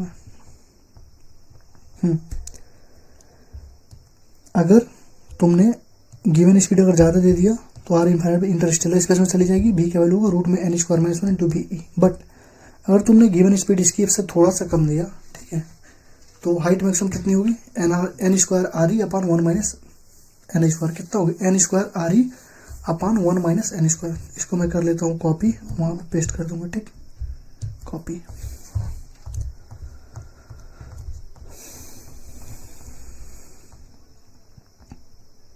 देखो हमसे पूछा क्या है, पूछ रहा है मैक्सिमम हाइट कितने तक जाएगी वो। n का वैल्यू देखो क्या है, पहले v थी, अब k भी e हो गई, तो n का वैल्यू क्या हो जाएगा बताओ, क्या हो गया, तो k स्क्वायर r अपन 1 माइनस k स्क्वायर और 1 माइनस k स्क्वायर। समझ रहे हो ना, डाइट किया हूँ, इंपॉर्टेंट है, इसको देखना बाबू। पहली बार पूछा था 21 में, लेकिन ये सारे कॉन्सेप्ट कहाँ पे लिखे हुए हैं पता है, कहाँ पे लिखे हुए हैं। अगर किसी ने एलियन के मॉड्यूल लगाए होंगे तुम्हें वहाँ पे दिखे होंगे गोल्डन पॉइंट जो लिखे होते हैं, वहाँ पे सारी चीज़ें लिखी हुई, इसीलिए एलियन हमेशा लीड करता हुआ आ रहा है। मैंने सॉल्व किया एलियन के मॉड्यूल को, मुझे पता है कि मतलब not a single question is going to come from that module. सारे क्वेश्चन अगर तुमने बिगिनर बॉक्स अच्छे से और एग्जाम्पल कर लिया ना, और लास्ट में जो कॉन्सेप्चुअल है, एक क्वेश्चन तुमको उसके बाहर नहीं मिलने वाला है, ठीक है। एज इट इज क्वेश्चन वहाँ से आते हैं, ऐसी बात नहीं है तो मास्टर NCERT से नहीं आएंगे, आते हैं वहाँ से भी, ठीक है। मास्टर NCERT और रेलिंग का मॉडल लगभग सेम ही है। तो k स्क्वायर r अपन 1 माइनस k स्क्वायर हो जाएगा, ठीक। अब देखो 65 का D, 65 का D है। अब देखो कह रहा है पोटेंशियल एनर्जी 3 kg का बॉडी का है -54 जूल, कह रहा है इसके वेलोसिटी बता दो। अब तुम सोच रहे हो भैया आपने पोटेंशियल एनर्जी और इसके वेलोसिटी कैसे जोड़ दिया, इसके वेलोसिटी फॉर्मूला क्या होता है बताओ, रूट में 2gm अपन r। पोटेंशियल एनर्जी का फॉर्मूला क्या होता है बताओ, G/m अपन r। अरे इलेक्ट्रोस्टेट में पोटेंशियल का फॉर्मूला क्या तूने पढ़ा है, K Q1 Q2 अपन r, यही तो पढ़ा है। देखो फोर्स का तुमने पढ़ा होगा के Q1 Q2 upon R square, ठीक। इलेक्ट्रिक फील्ड का पढ़ा होगा के Q upon R square. Potential का पढ़ा होगा के Q upon R. Potential energy पढ़ा होगा के Q1 Q2 अपन आर। ये है ना, तो इलेक्ट्रोस्टैट और ग्रेविटेशन सेम चीज़ है यार। बस क्या करना होता है, के की जगह रखो जी को, क्यू की जगह रखो एम को। तो क्या रखो, के की जगह रखा जी, एम की जगह एम। जैसे मान लो ग्रेविटेशनल फोर्स तुमसे पूछे, यही सिखा दे रहा हूँ, ये मत बोलना भैया ग्रेविटेशनल का फोर्स का आपने करा ही नहीं था। देखो एफ जी जब लिखोगे तो के की जगह क्या रखोगे जी, क्यू की जगह M1 M2 upon R square. Electric field पूछेगा तो एफ, अगर ग्रेविटेशनल में इंटेंसिटी बोलते हैं उसको, इलेक्ट्रिक फील्ड को इंटेंसिटी बोलते हैं, तो हो जाएगा G M upon R square. Potential क्या हो जाएगा जी एम अपन आर। बस ये होता है, ये दोनों निगेटिव में होता है। निगेटिव में क्यों होता है, क्योंकि हमेशा टू अर्थ अर्थ होता है ना, इसलिए हमेशा मतलब निगेटिव में ही होता है। यानी कि जो ग्राफ वहाँ पॉजिटिव में बनेगा ना, electric field due to conductor, जैसे तुमने पढ़ा होगा कंडक्टर में क्या होता है, अंदर क्या होता है, बाहर इलेक्ट्रिक फील्ड क्या होता है। तो जो ग्राफ वहाँ पे ऐसे करके उल्ट सीधा बन रहा था, यहाँ पर वो ग्राफ नीचे बनेगा, निगेटिव डायरेक्शन है। बस सब कुछ सेम रहता है, टोटल फार्मूला सब कुछ सेम रहेगा। जो फार्मूला वहाँ था यहाँ पे वही सेम फार्मूला यहाँ पर रहेगा, तो वहाँ पढ़ाऊँगा और इससे लिंक करा दूंगा मैं। बस ये बोल दूंगा कि जी के जगह के की जगह जी रख देना और Q1 Q2 की जगह M1 M2 रख देना, बस सारा चीज़ वही सेम रहेगा। यू का वैल्यू कितना दिया है 54, जी एम को एम रखो। मास ऑफ बॉडी कितनी दी है, एम हमारा क्या होता है, मास ऑफ अर्थ होता है, और एम छोटी वाली बॉडी की होती है, तो G M into 3 upon R. तो जी एम अपन आर कितना हो गया 54 अपन 3 यानी कि 18। बस इसकी वैल्यू को यहाँ पुट कर देंगे हम लोग, रूट में 2 into G M upon R कितना हो गया, रूट में 2 इंटू 18 यानी कि रूट में 36 यानी कितना हो गया 6 हो गया। 6 मीटर पर सेकंड। इंपॉर्टेंट है, कम से कम 1-2 बार इसको करके आना, ठीक है। तुम्हारे 2-2 कंसेप्ट इससे डिसाइडेड होंगे। कितना हुआ 14 का 6 हुआ, ठीक है। देखो कह रहे इसके अब उल्टा काम कर दिया, इसके वेलोसिटी दे दिया 1 kg, इसके वेलोसिटी के फॉर्मूला क्या होता है, रूट में 2gm अपन आर।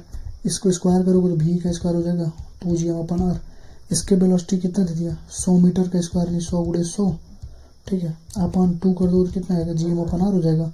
2 से 50 बार में ये 5000 आ गया gm अपन आर। हमसे पूरा पोटेंशियल होता है माइनस में G M M upon R, तो माइनस में 5000 इंटू एम, तो माइनस में 5000 इंटू मास का 1 दिया है, तो माइनस में 5000 जो 50 का 1, 50 का 1, 50 का 1, 50 का कितना होगा 1 होगा, ठीक। 52 फिर से वही सेम रह जाएगा। 53 वही क्वेश्चन है, बार बार रेडियस से क्वेश्चन आ रहा है। मैक्सिमम हाइट क्वेश्चन बताओ तो N square upon 1 minus N square, यही तो मैक्सिमम हाइट। एन का वैल्यू कितना है, पहले बी से फेंका गया था, अब b/2 से फेंका गया, तो n का वैल्यू कितना हो गया, पहले n था तो अब कितना हो गया n/2 था, n/2 हो गया, तो n/2 हो गया ना, तो n²/4 r अपन 1 माइनस n²/4, तो n²r/4 4 माइनस 1 माइनस n² होता ना, 1 माइनस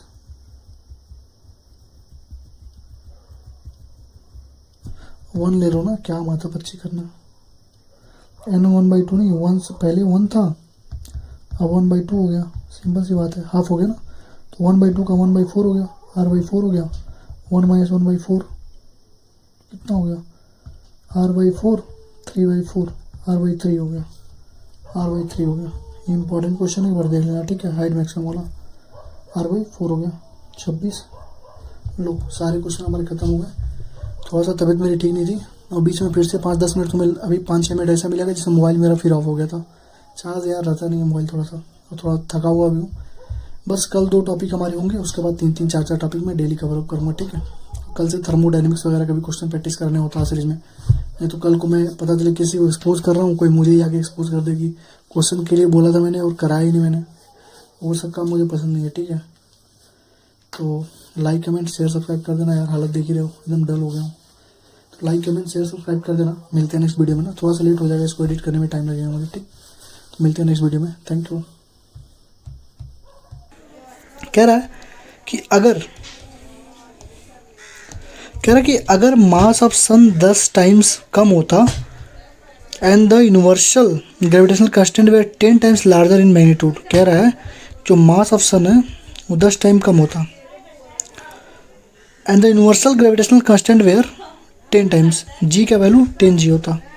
तो बताओ क्या होता, कौन सा करेक्ट नहीं है, कौन सा नॉट करेक्ट, कौन सा नॉट करेक्ट, कौन सा गलत है। तो अगर जी का वैल्यू 10 g हो जाए तो जी इक्वल टू क्या होता है, स्मॉल जी इक्वल टू होता है G M E upon R square, यही तो होता है। तो अगर इसको 10 g करोगे तो जाहिर सी बात ये भी बढ़ेगा।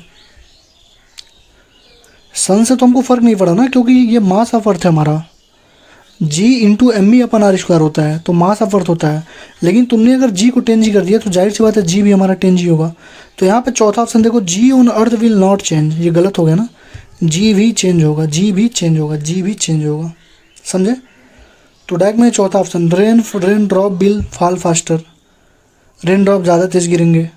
सही बात है भाई, अगर तुमने ग्रेविटी को 10 गुना बढ़ा दिया तो जाहिर सी बात जो पहले एक मतलब पहले 1 वेलोसिटी से गिर रहा था, पहले जो जी से गिर रहा था 10 g से गिरेगा।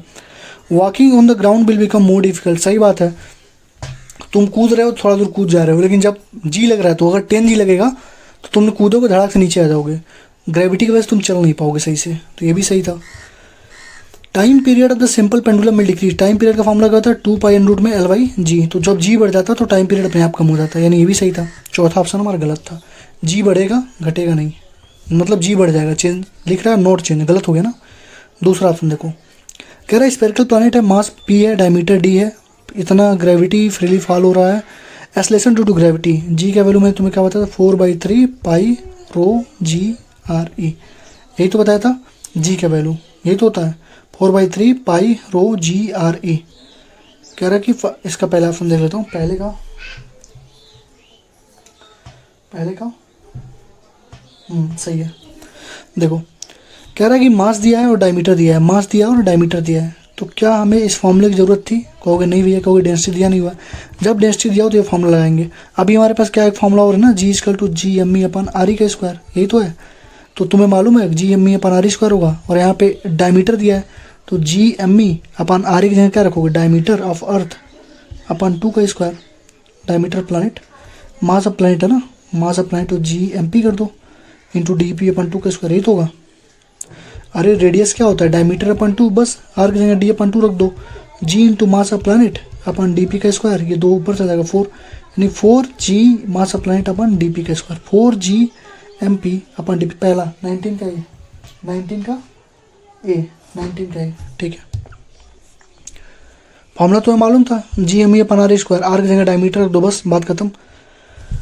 कह रहा है कि एक नया प्लैनेट बन रहा है जिसकी सेम डेंसिटी आ गया ना, तुरंत मैं अपना फॉर्मूला क्या लगाऊंगा, 4/3 pi rho G R E.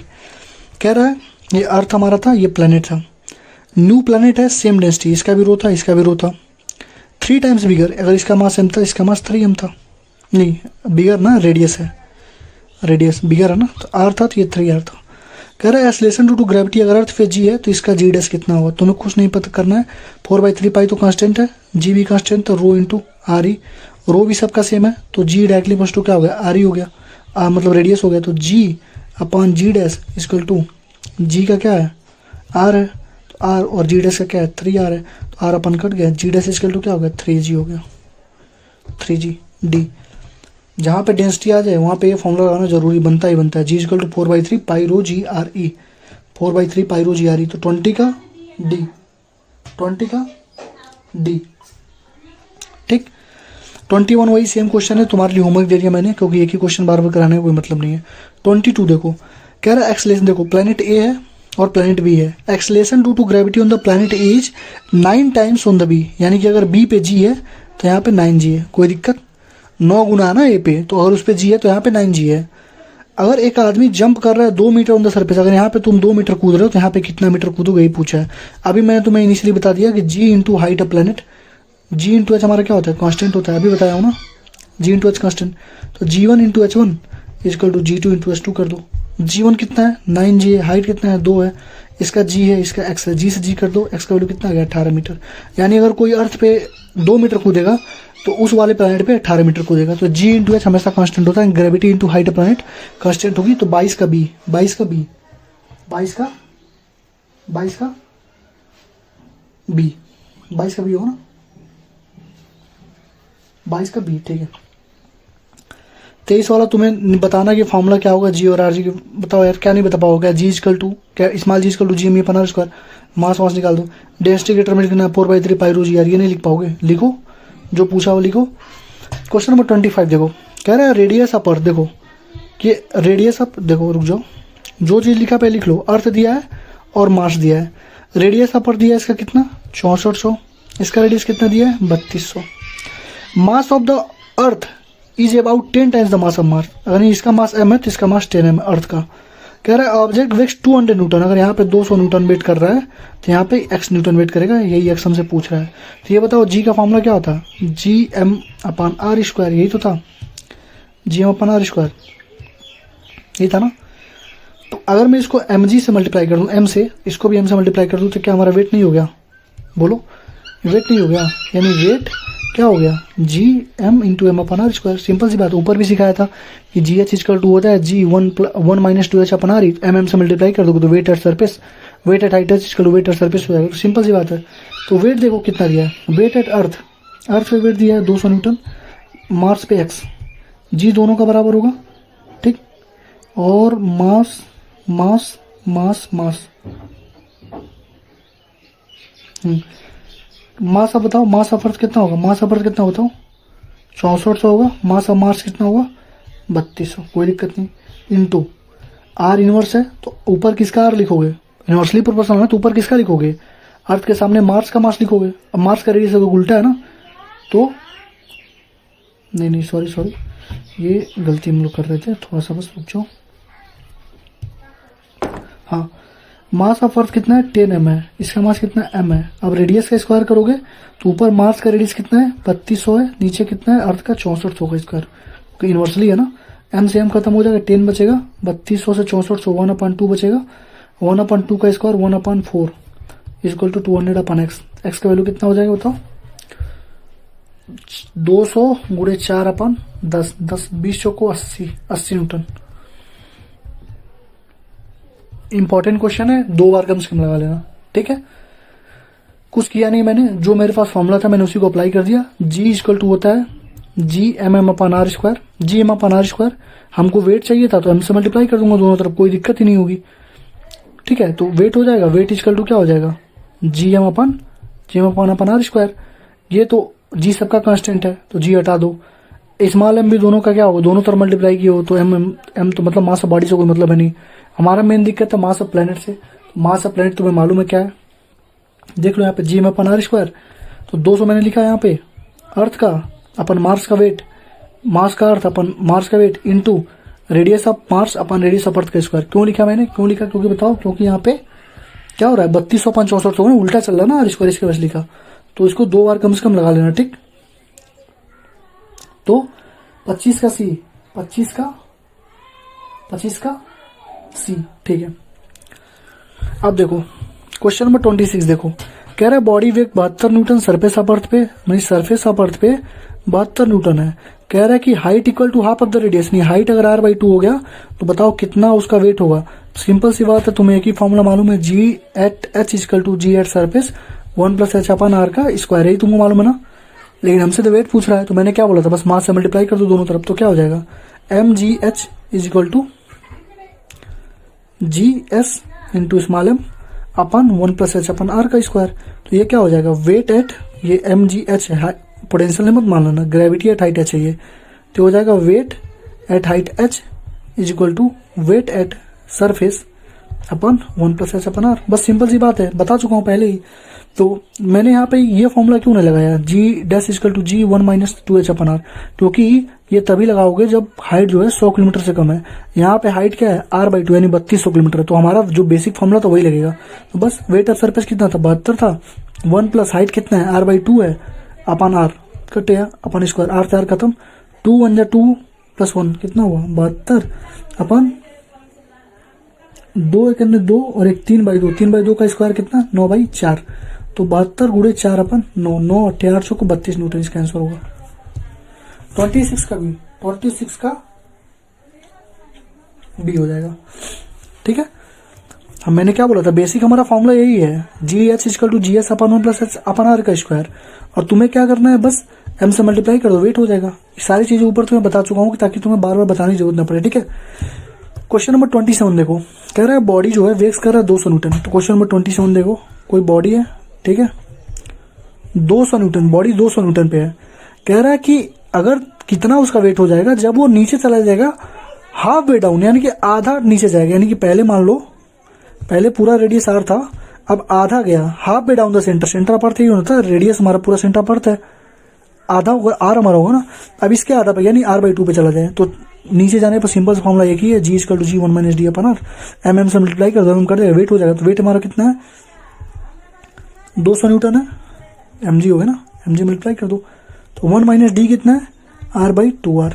तो r 4 खत्म, 2 × 2 1/2, यानी कि 200 × 1/2 यानी कितना हुआ, 100 न्यूटन। अब देखो इससे आसान, इससे हलवा क्वेश्चन तुम लोग क्या खोजते हो बताओ, इससे आसान क्वेश्चन कुछ मिलेगा, कुछ नहीं मिलेगा।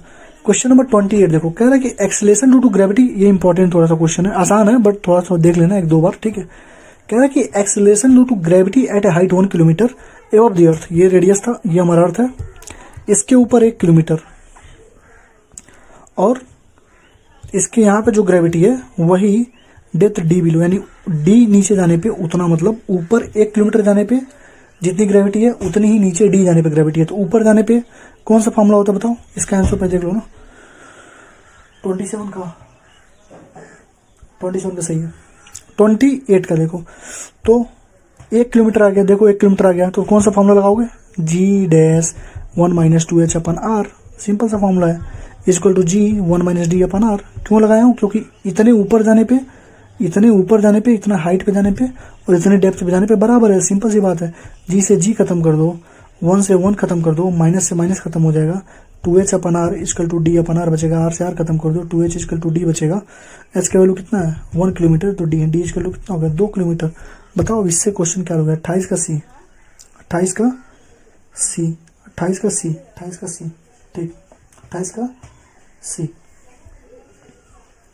इससे आसान क्वेश्चन तुम्हें कहीं नहीं मिलेंगे, ठीक है। और ये श्योर शॉर्ट क्वेश्चन होता है, क्वेश्चन यहाँ से आते ही आते हैं, ठीक, इसलिए इसको मैंने टॉपिक में इंक्लूड किया हुआ है। कुछ लोग बोल रहे थे भैया राइटिंग सही करिए, अब बताओ इसमें क्या राइटिंग सही करना है यार, थोड़ा घोंसते घोंसते यार जानते की आदत पड़ जाती है। सही समझा सकता हूँ, कोई बहुत बड़ी बात नहीं है, ठीक है, ठीक। तो 28 हो गया। 29 देख लो, कह रहा है starting from the centre of earth having radius R. देखो ये हमारा सेंटर ऑफ अर्थ था, सेंटर ऑफ अर्थ पे क्या था, 0 था, ऊपर तुम बढ़ रहे हो तो रेडियस, मतलब क्या ऊपर बढ़े हो तो बढ़ेगा ना ग्रेविटी। अभी मैंने क्या बोला था कि सरफेस के नीचे जाओ, सरफेस के ऊपर जाओ, घटती है। तो यहाँ से यहाँ अगर आओगे तो घट रही है, तो नीचे से ऊपर जाओगे तो बढ़ेगी, सिंपल सी बात है। तो देख लो कहाँ पर, यहाँ तो कांस्टेंट है खत्म, यहाँ तो पैराबोला में बढ़ रही खत्म, या तो ये ऑप्शन होगा या तो ये ऑप्शन होगा।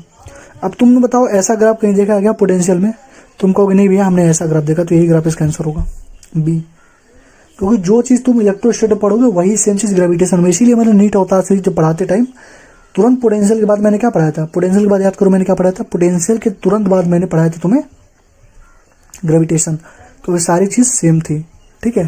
तो जैसे वहाँ पे अंदर होता था KQ r अपन r क्यू, वैसे कुछ होता था डायरेक्टली प्लस टू, मतलब r हो जाता था, KQ r होता था ना, डायरेक्टली प्लस टू अंदर r होता था, और बाहर जाने पे इनवर्सली प्लस टू तो r² होता था। वही सेम कंसेप्ट यहाँ पे लगे, तो इसका आंसर हो जाएगा बी। तो ये तुम्हें अगर इसमें दिक्कत हो रही है कैसे भैया ने कर दिया, तो वेट करो पोटेंशियल का, ठीक है। पोटेंशियल जब पढ़ाऊंगा तो उसको यहाँ से रिलेट करके पढ़ाऊंगा। जो ग्राफ वहाँ होता है वही ग्राफ यहाँ होता है, बस एक चीज़ का दिक्कत होता है, वहाँ पे प्लस में होता है, यहाँ पे माइनस में होता है। तो अगर ये ग्राफ नहीं होता, अगर ये ग्राफ ऐसा दिया होता, मान लो ये भी ग्राफ होता और ये ग्राफ ऐसा भी होता, तो मैं ये ऑप्शन टिक करता, क्योंकि माइनस में होता है सारी चीज़ें। ग्रेविटी में जो ग्रेविटेशनल पोटेंशियल होता है, ग्रेविटेशनल फील्ड होता है, उसमें माइनस आता है साइन, और वहाँ पे KQ/r होता है पोटेंशियल, यहाँ पे -Gm/r होता है पोटेंशियल, ठीक, ग्रेविटेशनल पोटेंशियल, ठीक। देखो होता क्या है, जैसे फोर्स इक्वल टू होता है ना K(Q1 Q2 अपन r स्क्वायर), तो वहाँ G जो ग्रेविटेशनल फोर्स होगा वो हो जाएगा G(m1 M2 अपन r²। जैसे पोटेंशियल होता था वहाँ पे KQ/r, तो यहाँ पे हो जाएगा पोटेंशियल माइनस में Gm/r, बस माइनस लग जाएगा, K की जगह G, Q की जगह M। कल सिखा चुका हूँ ना ये सारी चीज़ें। तो ये इसका ग्राफ ये होगा। तो 29 का देख लेता हूँ, 29 का बी है, ठीक। 30 देखो, कह रहा the height eight which the body becomes 1/16 of its weight on the surface, यानी कि किस हाइट पे जाए जो हमारा वेट है वो क्या हो जाए, 1/16 हो जाए। तो हमारा जनरल फॉर्मूला क्या बताओ, G equal to G dash equal to G upon 1 plus H upon R का स्क्वायर, यही तो है। तो ये जो वेट है ये तो ग्रेविटी है, वेट करने के लिए m से मल्टीप्लाई कर दो, m से मल्टीप्लाई कर दो, तो ये जो वेट क्या हो जाए 1/16 यानी कि W/16 हो जाए। ये पहले से W था, 1 प्लस एच अपन आर के स्क्वायर, ये तो होगा। अरे कह रहा है कि जो सरफेस पे वेट था, मान लो ये वेट मान लो क्या था WS था, तो ये वेट कितना हो जाए WS/16 हो जाए। तो ये WS था तो WS/16 हो जाए, WS से WS कट जाएगा, ये 16 है। तो क्या तुम 16 को 1 plus H upon R square के बराबर लिख सकते हो? बिल्कुल लिख सकते हैं भैया। क्या तुम इसको 4 स्क्वायर लिख के 1 plus H upon R square लिख के लिख सकते हो ना 4 स्क्वायर का? बिल्कुल, स्क्वायर से स्क्वायर काट सकते हो? बिल्कुल काट सकते हैं। तो 4 is equal to 1 plus H by R, तो H by R equal to क्या आ गया 3 आ गया, एच इक्वल टू क्या आ गया 3R हो गया। यानी कितने हाइट पे होगा बताओ? 3R पे होगा। 30 का सी, 30 का सी, 30 का सी होगा ना, सही है। तो इम्पोर्टेंट है, गलती मत कर देना, ठीक है। अभी तक देखो 2 ही क्वेश्चन बोला इम्पोर्टेंट है, उन दोनों क्वेश्चन इम्पोर्टेंट मतलब क्या होता है, हलवा क्वेश्चन, लेकिन कम से कम 1-2 बार रिपीट कर लेना, ठीक है। 31 पे आ जाओ, तुम्हें खुद से करना है, इसका आंसर तुम्हें देखते ही मालूम चल गया कौन सा आंसर होगा। 32 पे देखो, कह रहा है ना work done to rise the M, कह रहा मास एम था, पहले सरफेस पे था, जब रेडियस मतलब सरफेस पे था यानी सेंटर से डिस्टेंस उसकी आर थी। अब कह रहा है कि वो हाइट है surface of earth to the height H बीच is equal to radius of earth. कह रहा है देखो पहले मुन्ना यहाँ पे था, अब वो आर डिस्टेंस ऊपर चला गया, यानी पहले आर था नीचे, आर था, अब कितने पे चला गया, आर डिस्टेंस ऊपर चला गया। समझ रहे हो कितने टाइम बढ़ गया, कितने टाइम डिस्टेंस बढ़ गई। तुम कहोगे भैया पहले आर था अब 2R हो गई, तो 2 गुना बढ़ गया। 2 गुना नहीं बढ़ा, 2 गुना नहीं बढ़ा, 1 गुना बढ़ा। सरफेस से सार नापते हैं, कहाँ से नापते हैं, सरफेस से। तो पहले R था अब 2R हो गया, तो कितना बढ़ गया, 2R में से R घटा दो कितना बढ़ गया, R बढ़ा ना, तो 1 गुना बढ़ा। कहता कि 2R पे चला गया तो कितना बढ़ा, 2R में से R घटा दो, R बढ़ गया। कहता 3R पे चला गया, 3R में से R घटा दो कितना, 2R हुआ, यानी 2 गुना बढ़ गया। समझ रहे हो ना कैसे कर रहा हूँ। तो ऐसे क्वेश्चन को थोड़ा ध्यान से देना, ये इंपॉर्टेंट होते हैं क्वेश्चन, ये आते रहते हैं। 2-3 बार क्वेश्चन पूछा था तो इंपॉर्टेंट कैटेगरी में डाल रहा हूँ, ठीक है। ये भी इंपॉर्टेंट है, ये तो बहुत इंपॉर्टेंट है, इसको बार बार गलती करते थे लोग, मैंने खुद गलती करी थी। तो तुम्हें मालूम था डेल्टा यूज का 2 वर्क डन होता है, ये क्या होता है mgr अपन n+1, ये तो होता है। तो mgr n के जगह क्या रखोगे 1 अपन 1+1 कितना हो जाएगा mgr/2। 32 का डी। अरे R टाइम्स बढ़ गया ना भाई, तुम 2R मत करना भाई, समझो जो फॉर्मूला था क्या था, ट्रिक वाला क्या था। जैसे देखो ट्रिक मत लगाओ, वर्क डन इक्वल टू क्या था mgh upon 1 plus H by R, यही तो था वर्क डन। तो पुट करो तो जरा, वर्क डन क्या होगा mg, हाइट कितनी R बढ़ गई 1 प्लस हाइट कितनी R अपन R, कितना हुआ mgh अपन 1+1 1gr अपन mgr/2। असली फॉर्मूला तो यही तो ना हमारा, work done equal to mgh upon 1 plus H by R. इसी से लगा लो, तुमको इससे दिक्कत हो रही है समझने में। तो वर्क डन क्या था mgh upon 1 plus H by R, H कितना है R के बराबर है, एच की जगह मैंने क्या रखा R रखा, कट वेट किया mgr/2, यहाँ से भी आ गया mgr अपन n+1 से यहाँ से भी आएगा। यहाँ पे बस ये है कि अगर 3R पे गया तो n की जगह 3 रख दो। अगर जैसे मैंने क्या बोला था, अगर हाइट इक्वल टू 3R है तो n की जगह 3 रख दो। हाइट अगर R चला गया तो n की जगह क्या रखो, 1 ही तो रखोगे, तो वहाँ पे 1 अपन 1+1। तो 32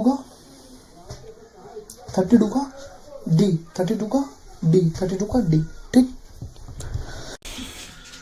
तो क्वेश्चन नंबर 33 हमारा है, कह रहा है at what height from the surface of earth the gravitational potential. कह रहा है ग्रेविटेशनल पोटेंशियल कितना हो जाए, V का वैल्यू हो जाए -5.4 × 10⁻⁷ हो जाए, और जो G हो जाए वो 6 मीटर पर सेकेंड स्क्वायर हो जाए।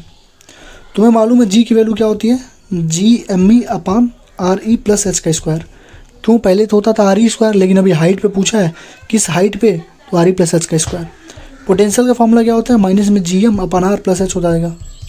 अरे पोटेंशियल होता है ना KQ/R, तो बस क्या करोगे यहाँ पे, K के जगह रखोगे G, Q के जगह रखोगे M/R, लेकिन माइनस में -Gm/R। तो तुम्हें दिख रहा होगा कि मैं इसको लिख सकता हूँ G at height h equal to, लिख सकता हूँ मैं क्या, G at height h equal to क्या लिख सकते हो, ये Gm/RH है, तो V/R + h लिख सकते हो कि नहीं, मुझे बताओ, तुम खुद ही बताओ लिख सकते हो कि नहीं। माइनस बी लिखोगे ना, minus B H upon R plus H. अरे देख लो, इसी वी को मैंने क्या कर दिया, सब कुछ यहाँ पे था। अरे मैं इसको ऐसे लिख सकता हूँ ना, G M E upon R E plus H into R E plus H 2 बार। तो इसका वैल्यू पूरा क्या लिख दिया मैंने, बी, तो माइनस बी हो ना, माइनस जी में तो minus B upon R plus H, ये हो जाएगा। तो क्या मैं इसको ऐसे लिख सकता हूँ कि आर प्लस एच जो होगा माइनस भी पोटेंशियल अपन जी एच होगा। आर प्लस एच इसको तो माइनस बी एच अपन जी एच हो जाएगा। जी एच नहीं होगा, जी एट हाइट एच होगा। क्या होगा, जी एट हाइट एच। कोई दिक्कत नहीं होगी। अब मैं क्या करता हूँ, रुक जाओ, इनको छोटा कर देता हूँ थोड़ा सा, ये जगह ले रहे हैं, ठीक है। रुक जाओ, ठीक है, रुक जाओ। ठीक, देखो हमको चाहिए हाइट, तो क्या हाइट इक्वल टू हो जाएगा माइनस में भी अपन जी एच माइनस आर, ये तो होगा। माइनस भी कितना होगा, माइनस में पोटेंशियल कितना दिया है, माइनस 5.4 इंटू 10⁻7 जूल। अपन ग्रेविटी एट हाइट कितना दिया है, जी दिया है। और माइनस आर कितना, 6400 किलोमीटर है। 6400 किलोमीटर, तो 6400 किलोमीटर को तुम 6400 मीटर में पहले कन्वर्ट करो, मीटर में तो होता है मीटर पर सेकेंड। तो 6400 गुणे 10⁻3, तो कितना हो जाएगा 6.4 इंटू 10⁻6। तो इसको तुम लिख सकते हो माइनस माइनस प्लस हो जाएगा, ये हो जाएगा 6 9 54 यानी 54, यानी कि 9 गुणे 10⁻6 माइनस 6.4 गुणे 10⁻6। तो 9 में से 6.4 से कितना बचेगा, 2.6 इंटू 10⁻6 यानी कि 2600 किलोमीटर। सी 33 का सी। अच्छा क्वेश्चन 2 बार करना, सॉरी फिर से समझा देता हूँ, कुछ था नहीं। जी तुमने लिख दिया यहाँ पे minus G M upon R H लग दिया, potential minus G M upon R E plus H होता है। इसका तुमने इसको कन्वर्जन किया तो ये हमारा इतना आ जाएगा, आर प्लस एच का to minus B upon G H. अब तुम एम टी जी में जाओगे तुमको बहुत लेंदी कैलकुलेशन मिलेगा, लेकिन यहाँ से सबसे सिंपल सा कैलकुलेशन था। एच इसका टू इतना आ गया माइनस 5.4, इसको तुम लिख दोगे क्या 54 इंटू 10⁻6, ये तो होगा 54 इंटू 10⁻6, अपन 6 कर दो तो 6 9 54 9 10 और 6 इसमें से घटा दो तो हमारा आ गया 2600 किलोमीटर। ठीक, तो इंपॉर्टेंट क्वेश्चन था ये क्वेश्चन भी। देखो जीपी का क्वेश्चन, ये भी इंपॉर्टेंट क्वेश्चन है, इसमें भी लोग फंस जाते हैं। देखो क्या कह रहा है कि इनफाइनाइट नंबर ऑफ बॉडीज हैं, हर एक बॉडी 2 किलो की, दो की, ठीक है, 2 kg। एक्स एक्सिस पे ये 1 मीटर पे, एक 2 मीटर पे, एक 4 मीटर पे, एक 8 मीटर पे, दूसरा 16 मीटर पे होगा, फिर 32 मीटर पे होगा, समझे, ऐसे करके। तो कह रहा है कि बता दो रिजल्टिंग ग्रेविटेशनल पोटेंशियल। तो ग्रेविटेशनल पोटेंशियल फॉर्मूला क्या होता है, माइनस में जी एम बाई आर। तो स्केलर क्वांटिटी है, सबको जोड़ दो सबको। तो पहला वी नेट क्या हो जाएगा, माइनस में जी इंटू 2/1 मीटर, माइनस में जी इंटू 2/2 मीटर, माइनस में जी इंटू 2/4 मीटर, माइनस में जी इंटू 2/8 मीटर, ऐसे जाता जाएगा ना, ऐसे एकदम देखो कितना आगे तक जाता जाएगा। तो माइनस में 2g यहाँ पे कॉमन हो जाएगा, 1 - 1/2 प्लस 1/4 माइनस 1 माइनस में 1 प्लस माइनस में प्लस प्लस 1/2 प्लस 1/4 1/8 ऐसे करके इनफाइनाइट तक जाएगा। तुम्हें एक चीज़ दिख रही होगी कि कौन सा सीरीज है ये। अब इसके लिए देखो, यही चीज़ होती है जब हम लोग अपना बेसिक खराब कर देते हैं, जब हम लोग 9 10 को एकदम हल्के में ले लेते हैं, तो यहीं पे आकर हमको बेसिक मैथमेटिक्स की जरूरत पड़ती है। अगर किसी बच्चे ने 9 10 में अच्छे से पढ़ा है ना, उसको बेसिक मैथ की जरूरत नहीं पड़ेगी, क्योंकि सारी चीज़ें वहीं पढ़ाई जाती हैं। अब देखो इसमें AP GP arithmetic progression, geometric progression हर जगह पढ़ाई जाती हैं, क्लास 10th में है, ठीक है। तो अब जिसको नहीं पढ़ा है, अब उसको दिक्कत होगी, इसको कैसे सॉल्व करेंगे, तो परेशान हो जाएगा ना। देखो कैसे सॉल्व करते हैं, ये GP है। GP मतलब जहाँ पे कॉमन रेशियो होता है। कॉमन रेशियो मतलब क्या होगा, चेक कर लो। कॉमन रेशियो कैसे निकालते हैं, 1/2:1 कितना आएगा, 1/2, ठीक है। 1 इसका निकालो, 1/4:1/2 फिर आएगा 1/2, इसका निकालो 1/8:1/4 फिर आएगा 1/2, इसको बोलते हैं कॉमन रेशियो। तो जहाँ पे कॉमन रेशियो मतलब ऐसे अगर आ जाए 1 + 1/2 + 1/4 प्लस, देखो यार ये बराबर बेच रहे हैं यार, क्या बताऊँ मैं, बताओ गाँव में यही दिक्कत है। तो 1 + 1/2 + 1/4 + 1/8 + 1/16 ऐसा कहीं भी टर्म है तो वहाँ पे जीपी लगाते हैं। जीपी का सिंपल सा फॉर्मूला होता है A/1 - R। क्या निकालते हो, A/1 - R। ए हमारा होता है फर्स्ट टर्म और आर हमारा होता है कॉमन रेशियो। आर हमारा क्या होता है, कॉमन रेशियो। तो बस यहाँ पे इसको सॉल्व करो, देखो क्या होगा, ये हो जाएगा माइनस में 2g 1 A/1 + R, ये होगा ना। तो माइनस में 2g, ए कितना है, पहला टर्म कितना है 1 है, अपन 1 + R कितना है 1/2। तो ये कितना हो जाएगा माइनस में 2g 1 2 1 2 3/2 तो 2 पर चला जाएगा, यानी कि माइनस में 4g/3 34 का है। गलती हो गया क्या? अच्छा हाँ हाँ ठीक ठीक, ये a upon a minus R होता है, ठीक है, a upon a minus R मैंने वन कर दिया, कोई दिक्कत नहीं है। ये जो फॉर्मूला होता है वो AP का फॉर्मूला होता है अर्थमेटिक प्रोग्रेशन का। तो माइनस में 2g a upon a minus R होगा कॉमन रेशियो, तो a1 है 1 माइनस 1/2 होगा, तो ये हो जाएगा, रुक जाओ फिर से कर देता हूँ, कोई दिक्कत नहीं है। देखो माइनस में 2g a upon a minus R, तो हो जाएगा माइनस में 2g a हमारा 1 है अपान 1 माइनस 1/2, 1/2 ऊपर तो ऊपर चलेगा 2, तो माइनस में 4g इसका आंसर होगा, माइनस में 4g समझ गया ना।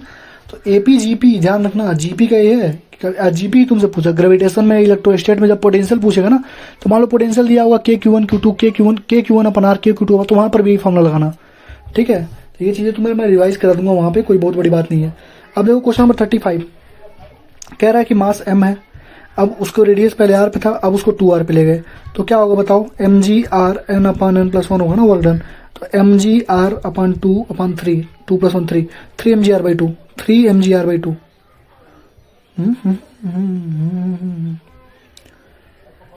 दोस्तों इस जमा क्या गलती होगी भाई, 30 गलती क्या हो रही है,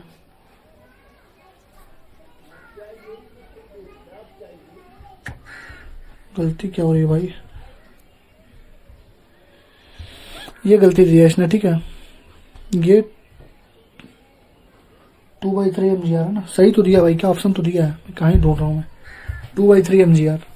तो mgr देखो तुमको ये ट्रिक नहीं मालूम है, r से 2r पे गया तो 2 तुमने रख दिया, तुमको नहीं मालूम, तुम कहते भैया मुझे नहीं लगाना, तो मैं कहता work done equal to mgh 1 + h/r, ये बताया था ना तुम्हें, तो तुम वर्क डन यहाँ से निकालो। चेंज इन पोटेंशियल एनर्जी का मतलब क्या हुआ, change in potential energy kinetic energy, change in potential energy क्या होता है, वर्क डन ही तो होता है। अरे भैया वर्क डन क्या होता है, change in kinetic energy, work done क्या होता है, डेल्टा यू माइनस में होता है कंजर्वेटिव का, तो वही तो है चेंज इन पोटेंशियल एनर्जी। तो mg अब हाइट चला गया किस पे 2r पे, और 1 + 2r अपन r, तो r से r खत्म, फिर से आ जाएगा 2 mgr/3। तो या तो इससे निकालो या तो इससे निकालो, ट्रिक वाले ज़्यादा जरूरी रहता है। ये तुम्हारे लिए होमवर्क है। a/2 पे सेंटर से मान लो पहले कह रहा है ऐसे था, उसका रेडियस था a, अब a/2 पे तुमसे पूछ रहा है, तो अब तुम्हें ये कब लगा पाओगे, जब ग्रेविटेशनल पोटेंशियल तुम्हें पता होगा कि सेंटर पे क्या होता है, कहाँ पे क्या होता है। तो ये क्वेश्चन अभी ना करना, अगर तुम में से किसी ने इलेक्ट्रोस्टेट उसका तैयार है, तो उसको मालूम होगा कि पोटेंशियल के सेंटर पे कितना होता है, और पोटेंशियल के सरफेस पे कितना होता है, और पोटेंशियल के बीच में कितना होता है, अंदर कितना होता है, पोटेंशियल के बाहर कितना होता है। वो फॉर्मूला जिसको याद था, तो मान लो KQ/A होता है, तो KQ वहां पे लिख दोगे क्या, GM/A, समझ गए। तो 36 का आंसर मैंने शायद लिखा है, नहीं लिखा है तो तुम्हें नहीं करना है, ठीक है। क्योंकि ये चीज तुम्हें मैं पोटेंशियल में पढ़ाऊंगा और तुमसे बोल दूंगा कि यहाँ से आके रिलेट कर लो, क्योंकि जो चीज वहां पे सेम चीज होगी, क्योंकि वो टॉपिक मैंने वहां पे रखा हुआ है, तो उसको यहाँ पढ़ा दूंगा तो फिर वो टॉपिक छोड़ दूंगा। तो इससे बेटर है कि वहाँ इलेक्ट्रोस्टेट को अच्छे से पढ़ो, क्योंकि 12th में ज्यादा आता है क्वेश्चन। ये देखो फिर से हाइट 3r पे गए, mgr, ये भी 3/2 mgr होगा, सॉल्व कर लेना खुद से। ये क्वेश्चन तुम्हें इसके वेलोसिटी का मैं कल ही करा चुका हूँ, ठीक। क्वेश्चन नंबर तो इसका आंसर देख लो, 35 का सही है ना, हाँ सही है। अब देखो 69 टाइम पीरियड का क्वेश्चन अब यहाँ से स्टार्ट हो गया। टाइम पीरियड का सिंपल सा फॉर्मूला, यहाँ पे टाइम पीरियड आ गया, टाइम पीरियड का सिंपल फॉर्मूला 2π√r³/gm, यही तो होता है टाइम पीरियड का फॉर्मूला। अब कह रहा है satellite is orbiting just about the surface of the earth with time period, जहाँ पे टाइम पीरियड आया मैं तुरंत फॉर्मूला लिख दिया। और time period does not depend on the mass of satellite, पहले बता चुका हूँ। डेंसिटी अगर d है और g is the universal constant है, तो बता दो क्वांटिटी जो है वो कितना डिपेंड करेगी। तो टाइम पीरियड होता है 2π√r³/g इंटू मास। मास को तुम क्या लिख सकते हो, डेंसिटी इंटू वॉल्यूम। स्फीयर का डेंसिटी कितने होते हैं, 4/3πr³ इंटू वॉल्यूम, क्या लिख सकते हो 4/3πr³ इंटू वॉल्यूम। बस ये तुम्हारी डेंसिटी हो गई, और तुमको चाहिए 3π/gd, तो इसका तुम स्क्वायर कर दो, t² = 4π² into r³/g into 4πr³, 3 ऊपर चला जाएगा इंटू वॉल्यूम, ठीक है। तो 4 पाई से 4 पाई अपने आप कटेगा, आर क्यूब से आर क्यूब भी कटेगा, 3 पाई, ऊपर क्या बचेगा, पाई से एक पाई कट जाएगा, 3 पाई अपन जी इंटू डेंसिटी इक्वल होता है मास अपन वॉल्यूम, तो मास इक्वल टू हो जाएगा डेंसिटी इंटू वॉल्यूम।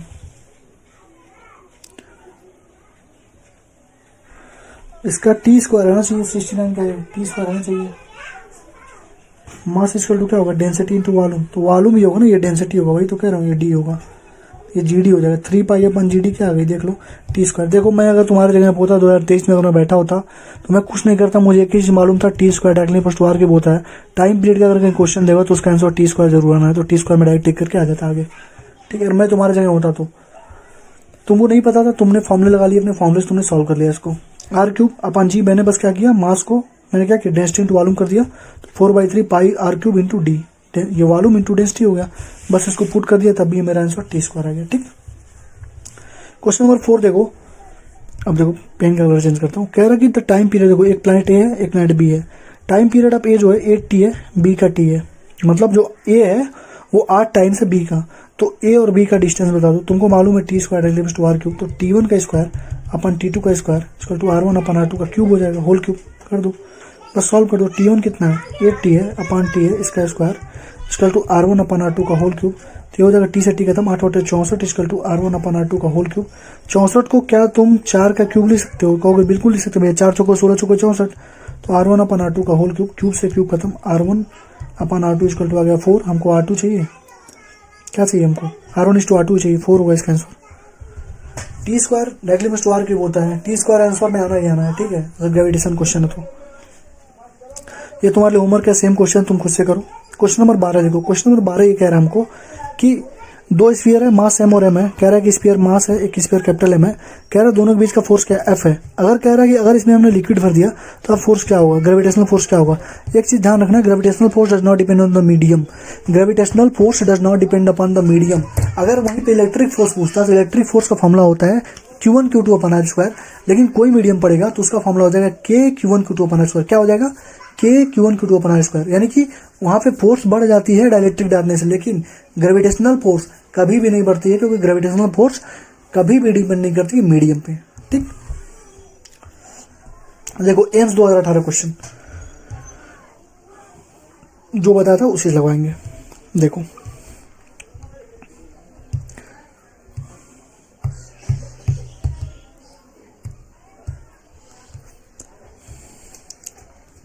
कह रहा है कि एक प्लैनेट है, रिवॉल्व कर रहा है, फोर्स जो है वो डायरेक्टली प्रोपोर्शनल है, force directly proportional to r पे पावर -3/2। और मैंने तुम्हें क्या बताया था, अगर फोर्स इनवर्सली प्रोपोर्शनल हो r पे पावर n के, तो वेलोसिटी हो जाती है r पे पावर 1 - 1/2, टाइम हो जाता है r पे पावर n + 1/2। तो r पे पावर -3/2 अगर डायरेक्टली प्रोपोर्शनल है तो इनवर्स में क्या होगा, r पे पावर n, यानी कि r पे पावर 3/2। ठीक है, यानी n का वैल्यू क्या हो गया, 3/2, यही तो हुआ। अब तुमसे कह रहा बता दो स्क्वायर ऑफ टाइम, टाइम नहीं पूछ रहा है, स्क्वायर ऑफ टाइम यानी टी कितना होगा, तो टी हो जाएगा हमारे पास, टी का स्क्वायर पूछ रहा है, पहले टी निकाल लो, टी हो जाएगा r पे पावर 3/2 + 1/2, यानी कि r पे पावर 5/4, जो हो जाएगा, ये टी है। अब टी का स्क्वायर कह रहा है, टी का स्क्वायर करोगे तो r पे पावर 5/4 इसका स्क्वायर, तो 2 से 2 कट जाएगा, तो क्या बचेगा, r पे power 5/2, T directly first r पर 5/2। देखो कितना बड़ा क्वेश्चन था, कितने आसानी से हमने सॉल्व कर दिया। अगर तुम्हें ये चीज़ नहीं मालूम होती, अगर ये तुम्हें चीज़ नहीं मालूम होती, तुम लगाते तुम्हारी 10 मिनट का टाइम चला जाता है और तुम्हारी हालत हो जाती खराब। इसीलिए मैं हमेशा बोलता हूँ कि एलियन के मॉड्यूल बहुत तगड़े होते हैं, तो लगा ही लेना चाहिए एक बार। ठीक है, अब तो टाइम नहीं है, अभी जितना करा उतना करो, लेकिन अगर बाई चांस अगर सिलेक्शन नहीं होता है तो नेक्स्ट ईयर जरूर गो थ्रू करना। एक प्रॉपर तुम्हें शेड्यूल दूंगा मैं, एक प्रॉपर तरीका बताऊंगा, 1 बुक 1 टीचर 1 स्ट्रेटजी होती है, उसको फॉलो करना, सिलेक्शन एकदम झक मार के तुम्हारे सामने आएगी। ठीक है, तो देख लो कैसे हमने सॉल्व कर लिया। तो इसका हो जाएगा क्वेश्चन नंबर कितना, 26 लेता हूँ मैं, क्वेश्चन नंबर 26, क्वेश्चन नंबर 26। ठीक, क्वेश्चन नंबर 27 देखो, बहुत ही अच्छा क्वेश्चन है ये भी। एम्स वाले क्वेश्चन जो है, जेई वाले, उनको तो कर ही लेना, ये तो कोई भी अच्छा क्वेश्चन, इंपॉर्टेंट क्वेश्चन लिख रहा हूँ उसको। कह रहा है कि अगर लॉ ऑफ ग्रेविटेशन स्क्वायर लाना हो कि इनवर्स क्यूब लाओ। देखो फोर्स पहले क्या था, जी m2 अपन आर स्क्वायर था। अगर ये ना हो कि g m1 m2 upon R cube हो तो क्या क्या होगा, तो फोर्स इक्वल टू क्या होगा, mr ओमेगा स्क्वायर होता है, m से एक m को काट दो कोई दिक्कत नहीं है, gm upon R cube equal to R omega square, यही तो होगा, gm upon R cube equal to R omega square. तो gm अपन आर पे पावर 4 इक्वल टू क्या हो जाएगा, ओमेगा का स्क्वायर, gm ओमेगा का स्क्वायर, gm इक्वल टू क्या हो जाएगा 4 pi omega, omega equal to क्या था 2 पाई, gm अपन आर पे पावर 4, ओमेगा इक्वल टू होता है 2 pi upon T, 2 pi upon T का स्क्वायर, यानी कि gm अपन आर पे power 4 equal to 4 pi square upon T का स्क्वायर। देखो इलिप्टिकल ऑर्बिट तभी होती है, जब इनवर्स का रेशियो होता है। तो तुम्हें दिख रहा होगा कि यहाँ से जो टाइम पीरियड होगा हमारे पास वो आर के स्क्वायर पे आ गई, दिख रहा है, T square directly plus R पे पावर 4 है, आर पावर 4 है, तो टी डायरेक्टली प्लस आर का स्क्वायर। तो अब जो ये कैसा कवर करेगा, ये स्क्वायर हो गया ना, स्क्वायर क्यूब जो भी आता है कैसा होता है पैराबोलिक, यानी ये पैराबोलिक पाथ कवर करेगा। तो इलिप्टिकल पाथ तो खत्म है बाबू, रुक जाओ, तो इलिप्टिकल पाथ तो होगा नहीं। केपलर्स लॉ फॉलो करेगा क्या, केपलर्स लॉ तो होता है टी स्क्वायर आर क्यूब, ये भी नहीं गया। प्रोजेक्टाइल मोशन होल्ड पैराबोलिक, सही बात, तीसरा 27 का सी होगा, इंपॉर्टेंट क्वेश्चन ध्यान रखना। जब भी कोई चीज़ रोटेट कर रही है तो ग्रेविटी की वजह से रोटेट कर रही है, लेकिन सर्कल में देखो कह रहा है रोटेट कर रहा है और इनवर्स स्क्वायर के जगह इनवर्स क्यूब लॉ फॉलो कर रहा है। तो gm1m2 upon R square, R cube R square ने फॉलो करके आर क्यूब फॉलो कर रहा है, उधर एम आर ओमेगा स्क्वायर हो जाएगा, इधर gm अपन आर पे power 4 equal to omega square हो जाएगा, ओमेगा इक्वल टू होता है 2 पाई अपन टी, तो 2 पाई अपन टी का स्क्वायर कर दोगे तो gm अपन आर स्क्वायर हो जाएगा। उसको सॉल्व कर लोगे तुमको मिलेगा T equal to R square. तो R square R cube R पे पावर 4 क्या होते हैं, वो पैराबोलिक के पाथ होते हैं, पैराबोलिक इक्वेशन। तो ग्राफ की एक पर्टिकुलर वीडियो तुम्हें 3-4 दिन में मिल जाएगी, जिसमें पूरे ग्राफ को मैंने मतलब बता दिया, एक ही जगह पे सारे ग्राफ ही करवा दूंगा, ठीक है। तो उसके लिए परेशान मत होना। तो टी स्क्वायर ये इसका आंसर होगा, ठीक। क्वेश्चन नंबर 29 कह रहा है अगर मास of planet 2% mass of earth है, चलो देख लेते हैं। मास ऑफ प्लैनेट 2% मास ऑफ अर्थ यानी कि 0.02 मास ऑफ अर्थ है, कोई दिक्कत नहीं।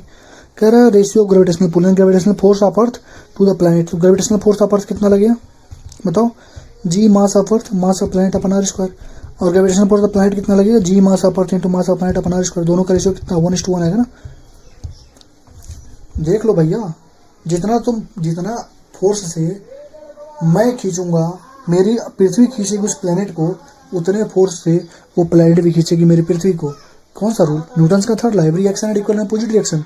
नहीं तो देख लो मास कितना भी रहे भैया, इसका तुम निकालोगे तो mass into earth into mass of planet upon R square, फिर एफ निकालोगे तो उसका भी होगा mass of earth into mass of planet, फिर वही होगा 1:1 रेशियो हो जाएगा, ठीक। Weight of the body of centre of earth 0 होता है, 0 none of the above, surface पे नहीं पोज पे नहीं, 0 होगा, सिंपल सी बात है, ठीक है। देखो कह रहा है कि सपोज इसका देख लेते हैं 41 का 41 का 41 का 41 41 41 41 41 41 ठीक है 41 सही है जी। कह रहा है acceleration due to gravity at earth surface, earth के सरफेस पे एक्सेलरेशन कितना है 10 है। कह रहा है कि सरफेस ऑफ मार्स और मार्स पे कितना है, ये अर्थ था ये मार्स था, इस पे है 4 मीटर पर सेकंड स्क्वायर, इस पे है 10 मीटर पर सेकंड स्क्वायर।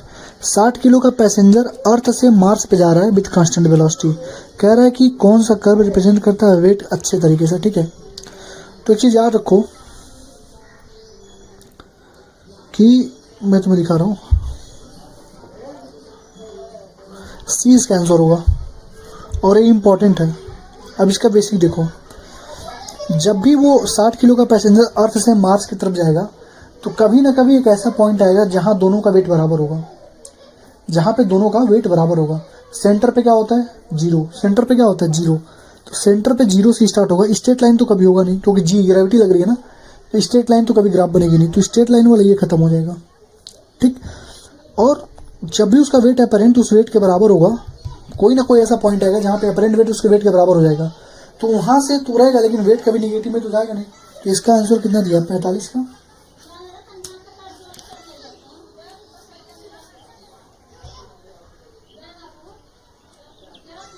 क्या दिया है 45 का सी दिया है, ठीक है। अरे यार जी क्या होता है, G M E upon R square. Acceleration inversely positive to क्या होगा, कुछ भी देख लो, आर का स्क्वायर ही तो हो रहा है एक्सीलरेशन। एक्सीलरेशन जो होगा रेडियस की इनवर्स प्रोपोर्शनल होगा।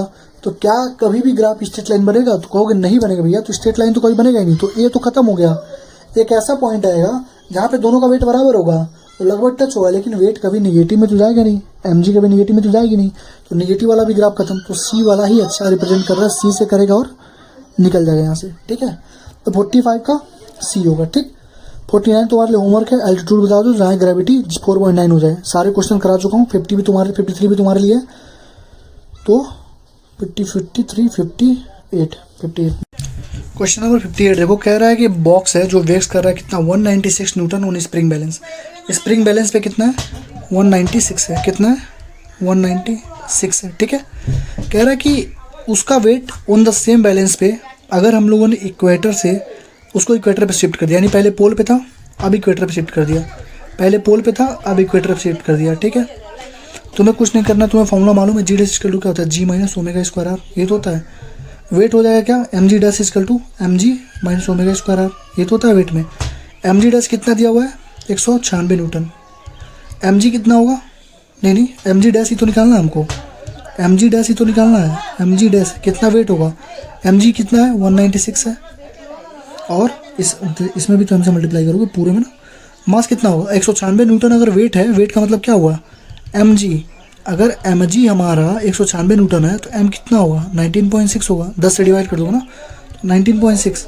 ओमेगा, ओमेगा का वैल्यू कितना होता है 2 पाई अपन टाइम पीरियड का square into radius of earth 6400 kilometre. 6400 kilometre को तुम कन्वर्ट कर सकते हो किसमें, मीटर में।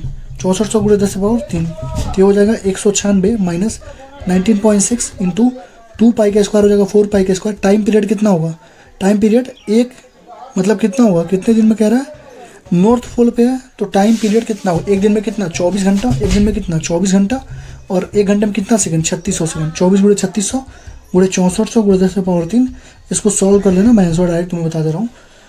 58 का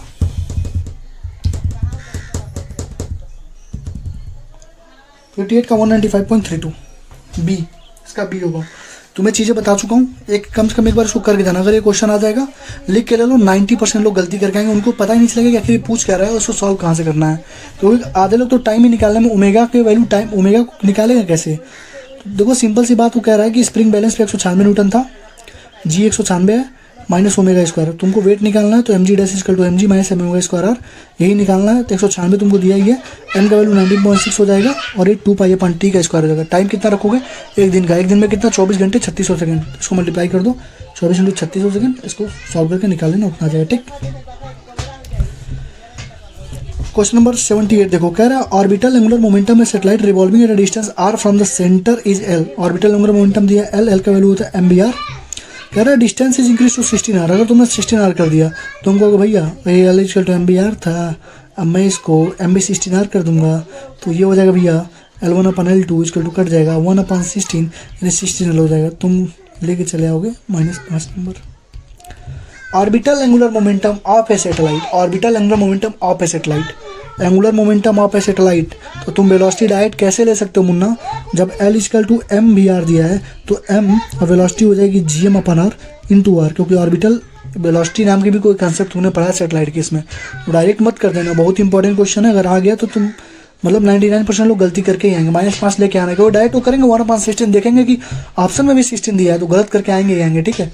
तो ध्यान रखना, ऑर्बिटल वेलोसिटी सैटेलाइट है तो ऑर्बिटल वेलोसिटी ऑफ सैटेलाइट तुमको लिखनी पड़ेगी।